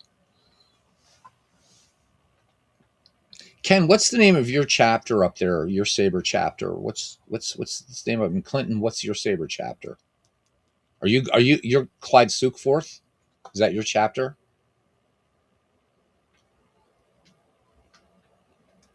Just curious. So I know might have been harsh saying that, but I really do think that that Saber is really just an amazing rabbit hole to go down. Really. So you're Clyde Sukeforth. Okay. Professor saying, add that page to your favorites, guys, so you can take some time out and read his stuff. Yeah, it's incredible. It's incredible. And so Ken Castro first told me about this guy, and I'm like, what? No way. And I looked at, and so Ken's is the Nap Lajoie. Cool. Nice. So yours though, man, you had that one where you said you went to one and you said they were giving away like boxes of baseball books. I'm like, damn it. So I don't know that the Mathewson and Plank chapter has gone quite that way, but oh my god! And you were like, I remember you telling me they were telling people, "You want books? Take them." He said, "Nobody was taking the books." I would have been like, I would have taken them all. So you guys don't want these books? I'll take them. I'll take them. But yeah, Saber's incredible, man. You got the Nap Rucker archive in there. Yeah, tables of books, right? Kind of like an Italian Christmas Eve grown in with cookies. But you got the Nap Rucker archive. You've got access to newspapers.com. You want to look at you have free access to the entire sporting news archive, which is incredible. Um, they've got committees for every damn thing, baseball, and of course their research journal. I think that it has no peers at all. Mike, we've been talking about you the past couple of days, man. Amazing dude that you are. How you doing? He says, am I in the Matthew? Yes, I am. So, oh, you and I are in the same. No, that's okay, brother. So you just joined. Okay, so you just joined. You just joined the Mathewson Plank chapter. Yes, that's the one I'm in. Yeah. Just joined last year. Really want to make sure I either attend a meeting or event this year. So they do a lot of Zoom stuff and things like that. But Frank Collins is the guy that you want to reach out to in the Mathewson Plank chapter. I'll tell you what. I will. I will send you his contact information. So it's Frank Collins. So, dude, we are going to meet up. You're that close. And if they do an event, man, definitely. Definitely. So, Mike has put up some really cool roster sets that he's painstakingly worked on for Action PC Baseball. Those are available in the Discord. If you guys want them, Mike is wanting people to try these out. So, get them, play them. They're really good. He did one with Dead Ball Greats, and he did another one that's sort of larger than that. The Dead Ball one, though, is really nice. There are doppelgangers, but the way it plays out is has been really nice so far. So can't thank Mike enough about for that, and just for being just such an amazing active contributor and member of this family and in the Discord. It's been crazy. So, man, you're in the Mathewson Plank chapter, man. You can't be that far from me. You can't be that far from me at all. So, because Mathewson Plank is kind of that's the central Pennsylvania, Harrisburg, and a little bit points north era. We have a few Saber chapters here in Pennsylvania. I forget the names of all of them. So, yeah. So, because Eddie Plank is from Gettysburg and Mathewson from Factoryville. So, Gettysburg about 30 some miles from where I am. I'm not sure where Factoryville is, but might sound morbid, but I really want to join one of the cemetery events. I feel like there are all these legends buried right here in PA. Yes. So you're in Berks outside Reading. You're not that far. and you're moving to Middletown. Well, guess what? I know you're not. I don't give a shit. This is whatever. Guess who you're talking to who lives in Middletown? Me. So, yeah, dude. Yeah, I'm staying with friends right now in Middletown. I'm not from this area, but I'm staying in Middletown, and so that is super. Yeah, seriously. Yeah, way. Absolutely, man. I am in Middletown of all places. Isn't that crazy? So yeah, man, we get down there to Brownstone, man, maybe roll up a game or something. They got a really, really cool, nice little place. Middletown's a pretty little town. It really is. Hummelstown's prettier, but Middletown's nice. Middletown's nice.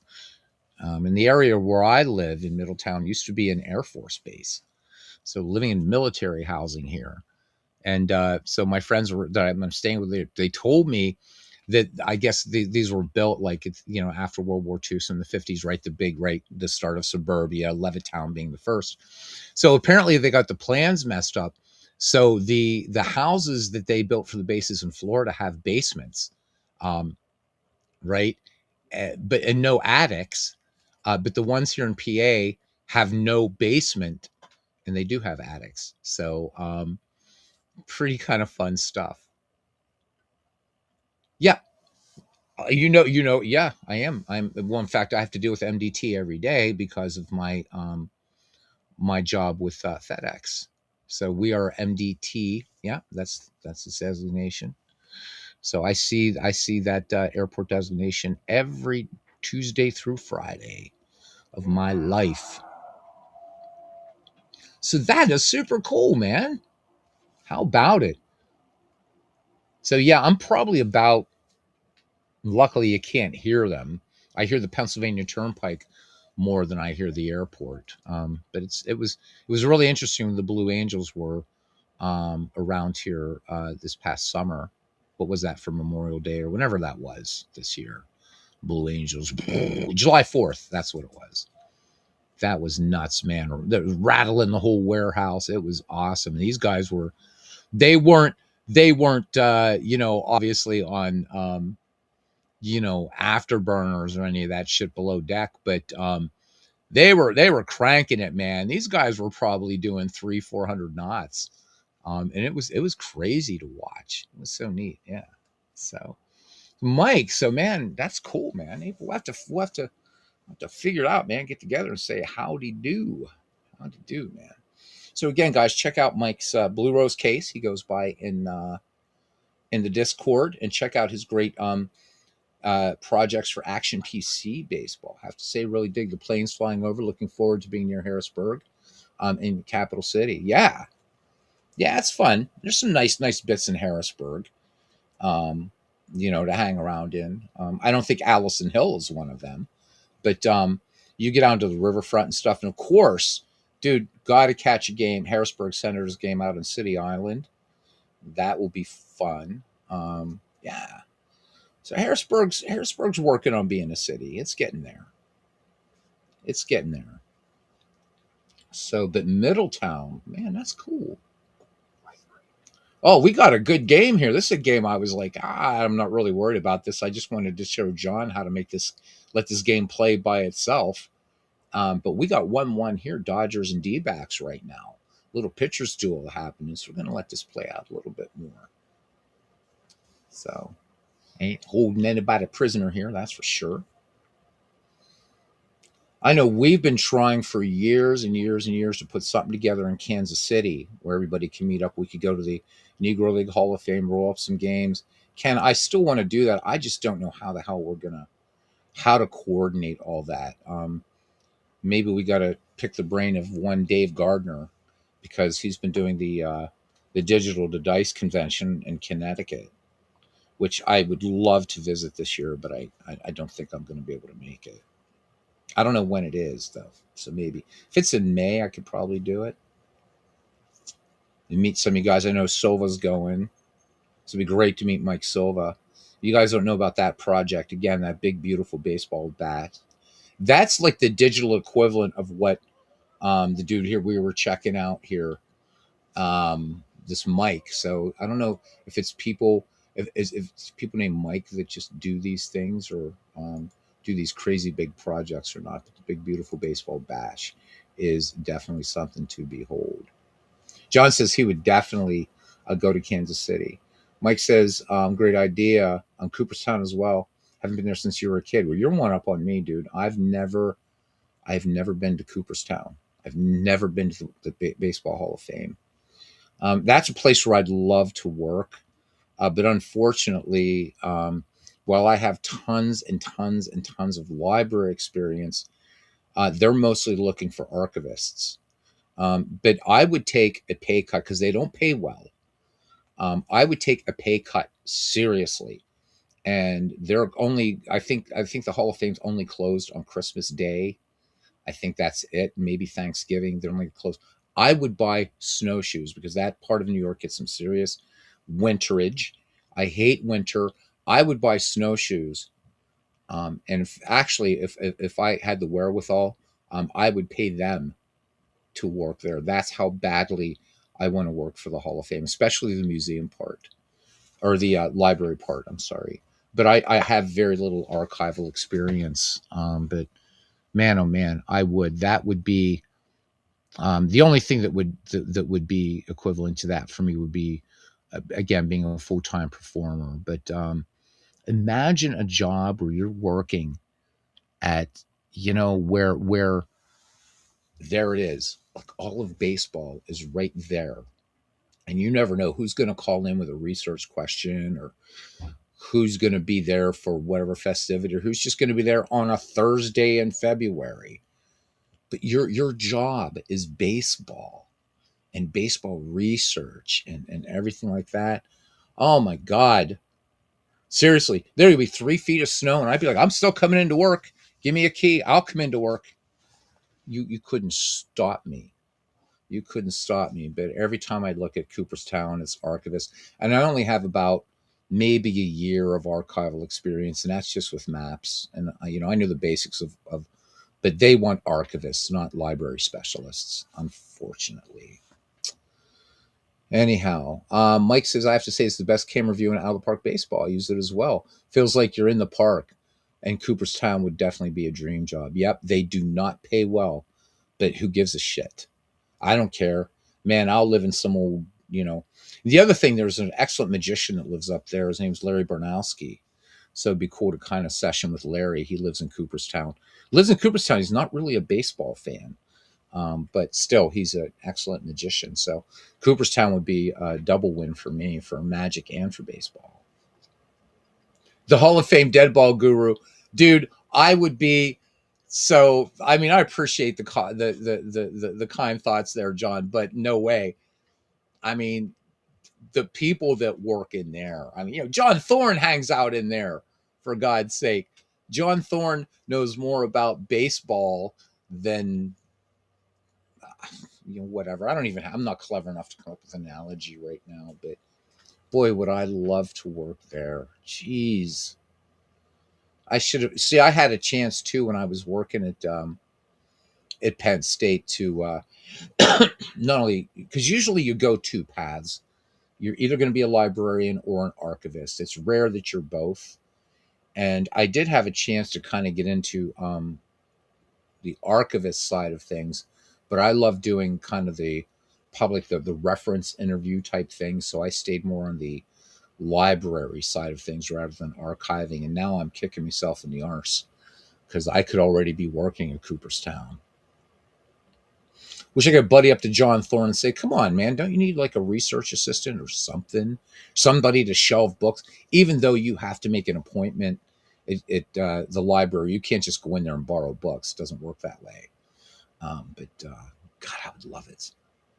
I would love. There's nothing like being in the stacks of a library, and you're around all these books. They are a mile high and 30 miles deep down the ranges and stuff like that. Man, there's nothing like it. There's nothing like it. When I worked first as a student, and I ended up working full time at Penn State as their curator for their maps collection. But I started out working in the government documents section. And so Penn State is a government depository library, and the amazing stuff that you find in there. It's just incredible. And so, as a student, I'm supposed to be back there, shelving books and stuff like that, and like you're supposed to in an academic library. But I would be back there just for hours. And I mean, I would punch out though. I wouldn't like try to rip off the university.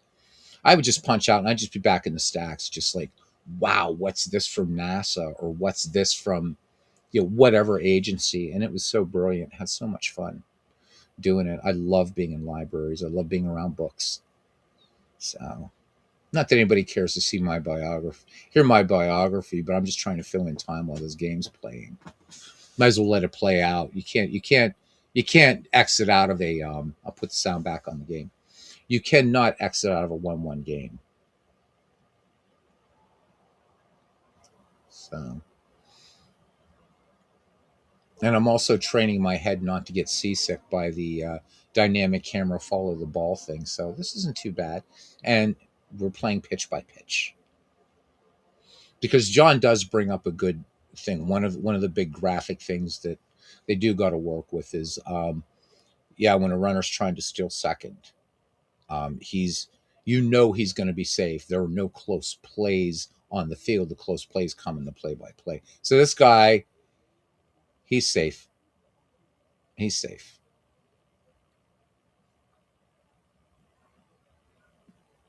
So there's no like, oh, he gets him right. He's just he's going to be safe.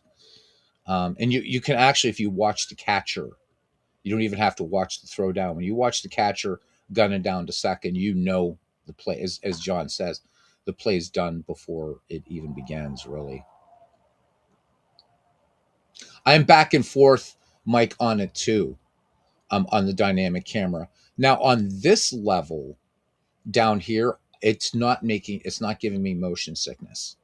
But when I play it like above, then yeah, it does. It kind of makes me like, ugh. And sometimes though too, if it's not that, it's the there's a play at the plate, but the camera's kind of slow getting from where the fielder, right? So he's making, it's a possible outfield assist. And so sometimes you have got to go back and look at the regular replay just to see the completion of the play. So I hear you there. Yeah, it still does need work. Yep. Yeah. So this is the first time I've had it on for a while, but I like it. I don't know that I would. I'm not going to do like a lot of pitch by pitch games. Although that might please some people, it maybe will keep me more focused on baseball rather than chin wagging and rabbiting, as Paul calls it. So we'll at least let this go to the ninth and see if this tie breaks. But Arizona, one run in the bottom of the second and one in the top of the sixth for the LA Dodgers. Here at Chase Field. There we go. That's going to get down for a base hit. So Arizona looking to bust up this tie here.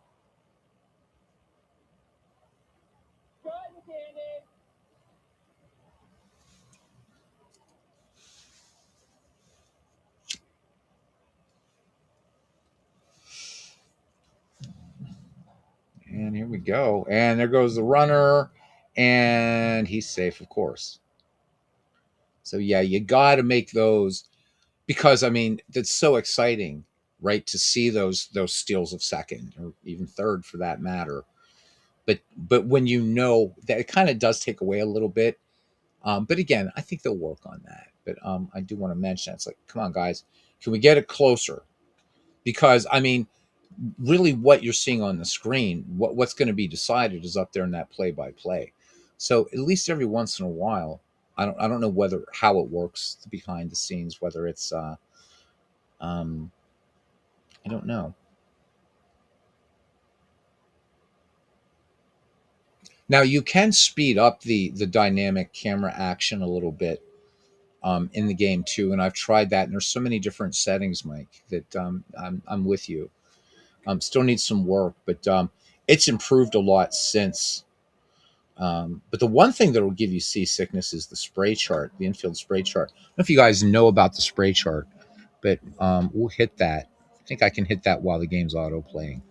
But what it'll do is give you this kind of little graph, and you can see the tendency of a player going to whatever part of the field, which is kind of neat, but it's kind of disorienting to have it on all the time.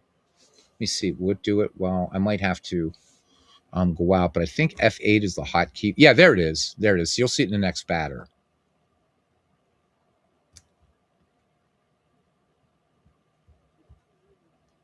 It just flashed there for a minute. But it's weird. It's like this. It's like watching some Pink Floyd. So let's see. I'll just leave it on this time. See if it stays on.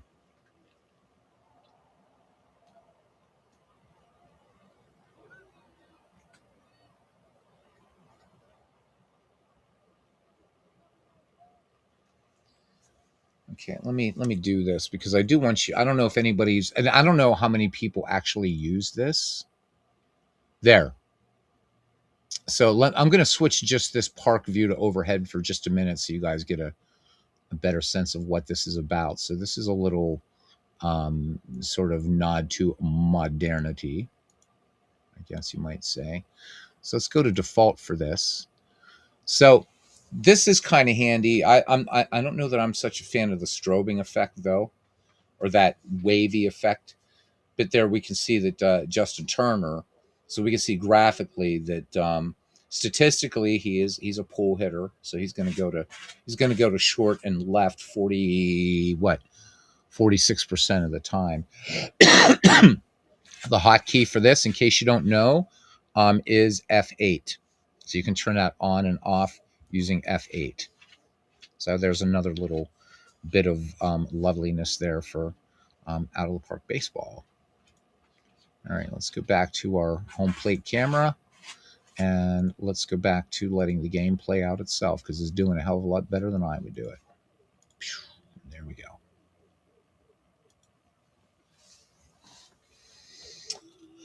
Mike says, I'd also like to see a bit of an overhaul for the game screen widgets, or at least open them up to modders to tweak them more easily. Yep, this version is getting a little stale. At this point, he likes Action PC's game screen better, even without the full 3D.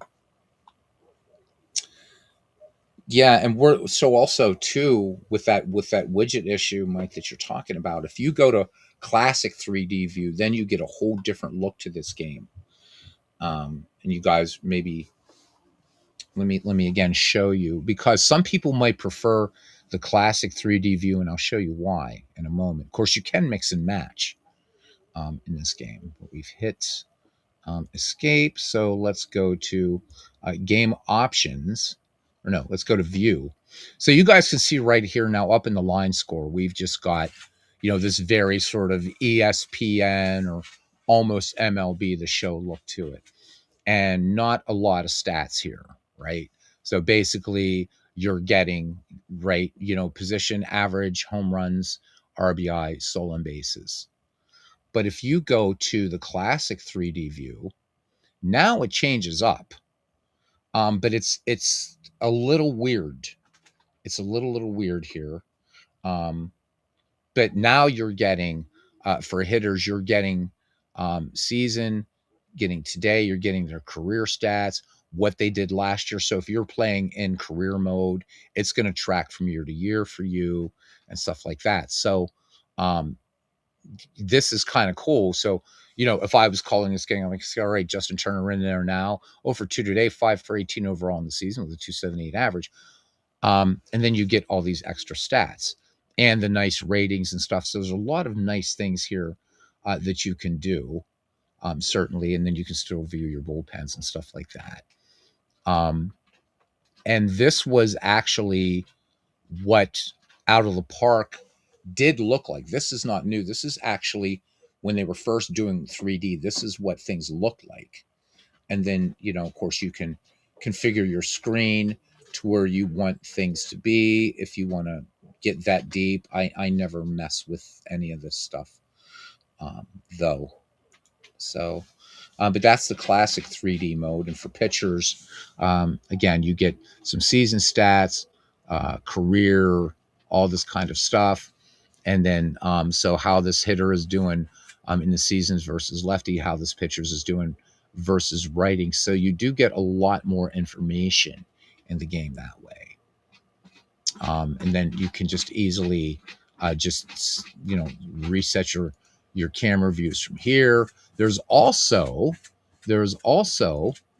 what I like to call this is like a 2D view. This looks 3D, but it's not. Watch what happens.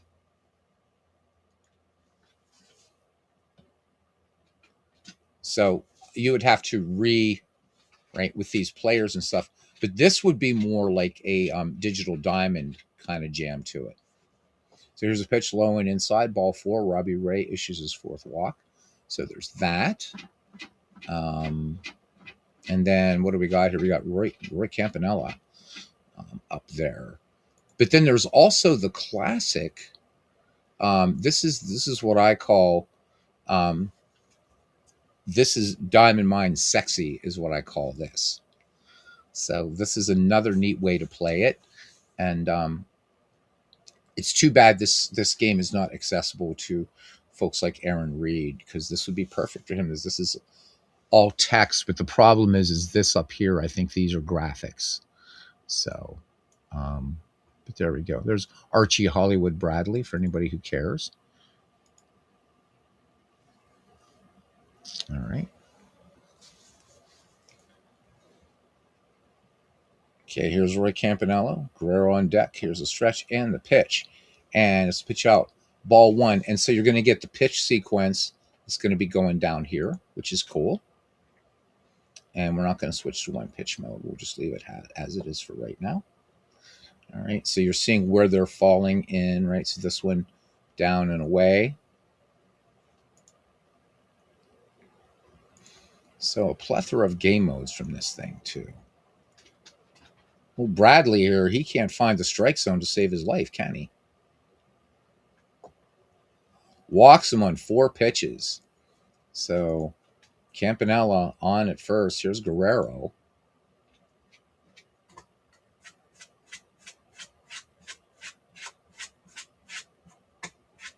Foul ball. So, and you do get a lot of, so now you're getting team information now that's showing up. If I did have the baseball ticker on, you can follow the Allatown scores. And of course, the Modern Ways is going to have the ticker going down along the bottom here. So it's going to give you the last pitch.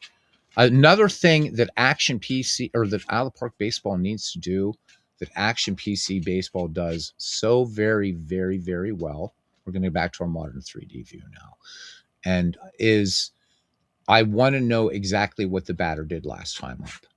And this game will only do that sometimes in the play-by-play, whereas in Action PC, right, you guys know you can hover over the line score to see what happened in each inning and over the batter to see what he did in his last at bat. That was huge.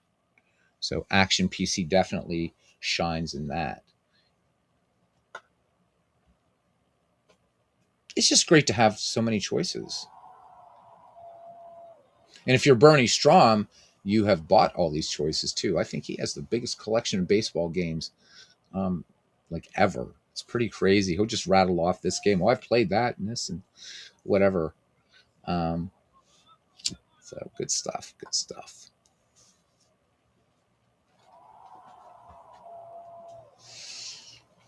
Look at that, man. They get 2-1 and can't get anybody out. We'll go to the bottom of the 9th. If Arizona can't walk it off, we'll just quick play to the end. Or, yeah, if Arizona can't walk it off. So, facing a tough Dodgers team. Remember, this is an all-time greats league. All right, here's Justin Upton. And Upton looks at the breaking ball in there for strike 1. Here's the pitch. Checks his swing, and they peel down to first. So count 1-1 on Justin Upton. Here is the pitch. Upton swings. This one driven up the middle, and that's going to be a base hit. Here we go. 5th hit for the Arizona Diamondbacks. Here in the bottom of the 9th, and the winning run is aboard for the D-backs. 1-1 your score. I've got to fix this delay between the end of play and the next batter. All right, here we go. Bell up there, and from the stretch, this one in there for a strike. The throw to first, and did they get him? No, they did not. So gets up and dusts himself off. So quick snap throw there. Good pickoff move. Here is the pitch. 0-1. And this one lined out into right field, and this one will rattle around foul. All right, 0-2 the count. Here's the pitch. And that one missing away, 1-2. This one coming a little bit down into the dirt, ball 2. Count even. Swung on, driven to left field. And this one is off the pole. What do we got? And this one just foul. Damn. Thought that was game right there. Full count. Here's the pitch. Big swing and a miss. All right. So here comes Chris Young now. He's in there to pinch, or 0-for-1 is a pinch hitter. Throw over. Safe.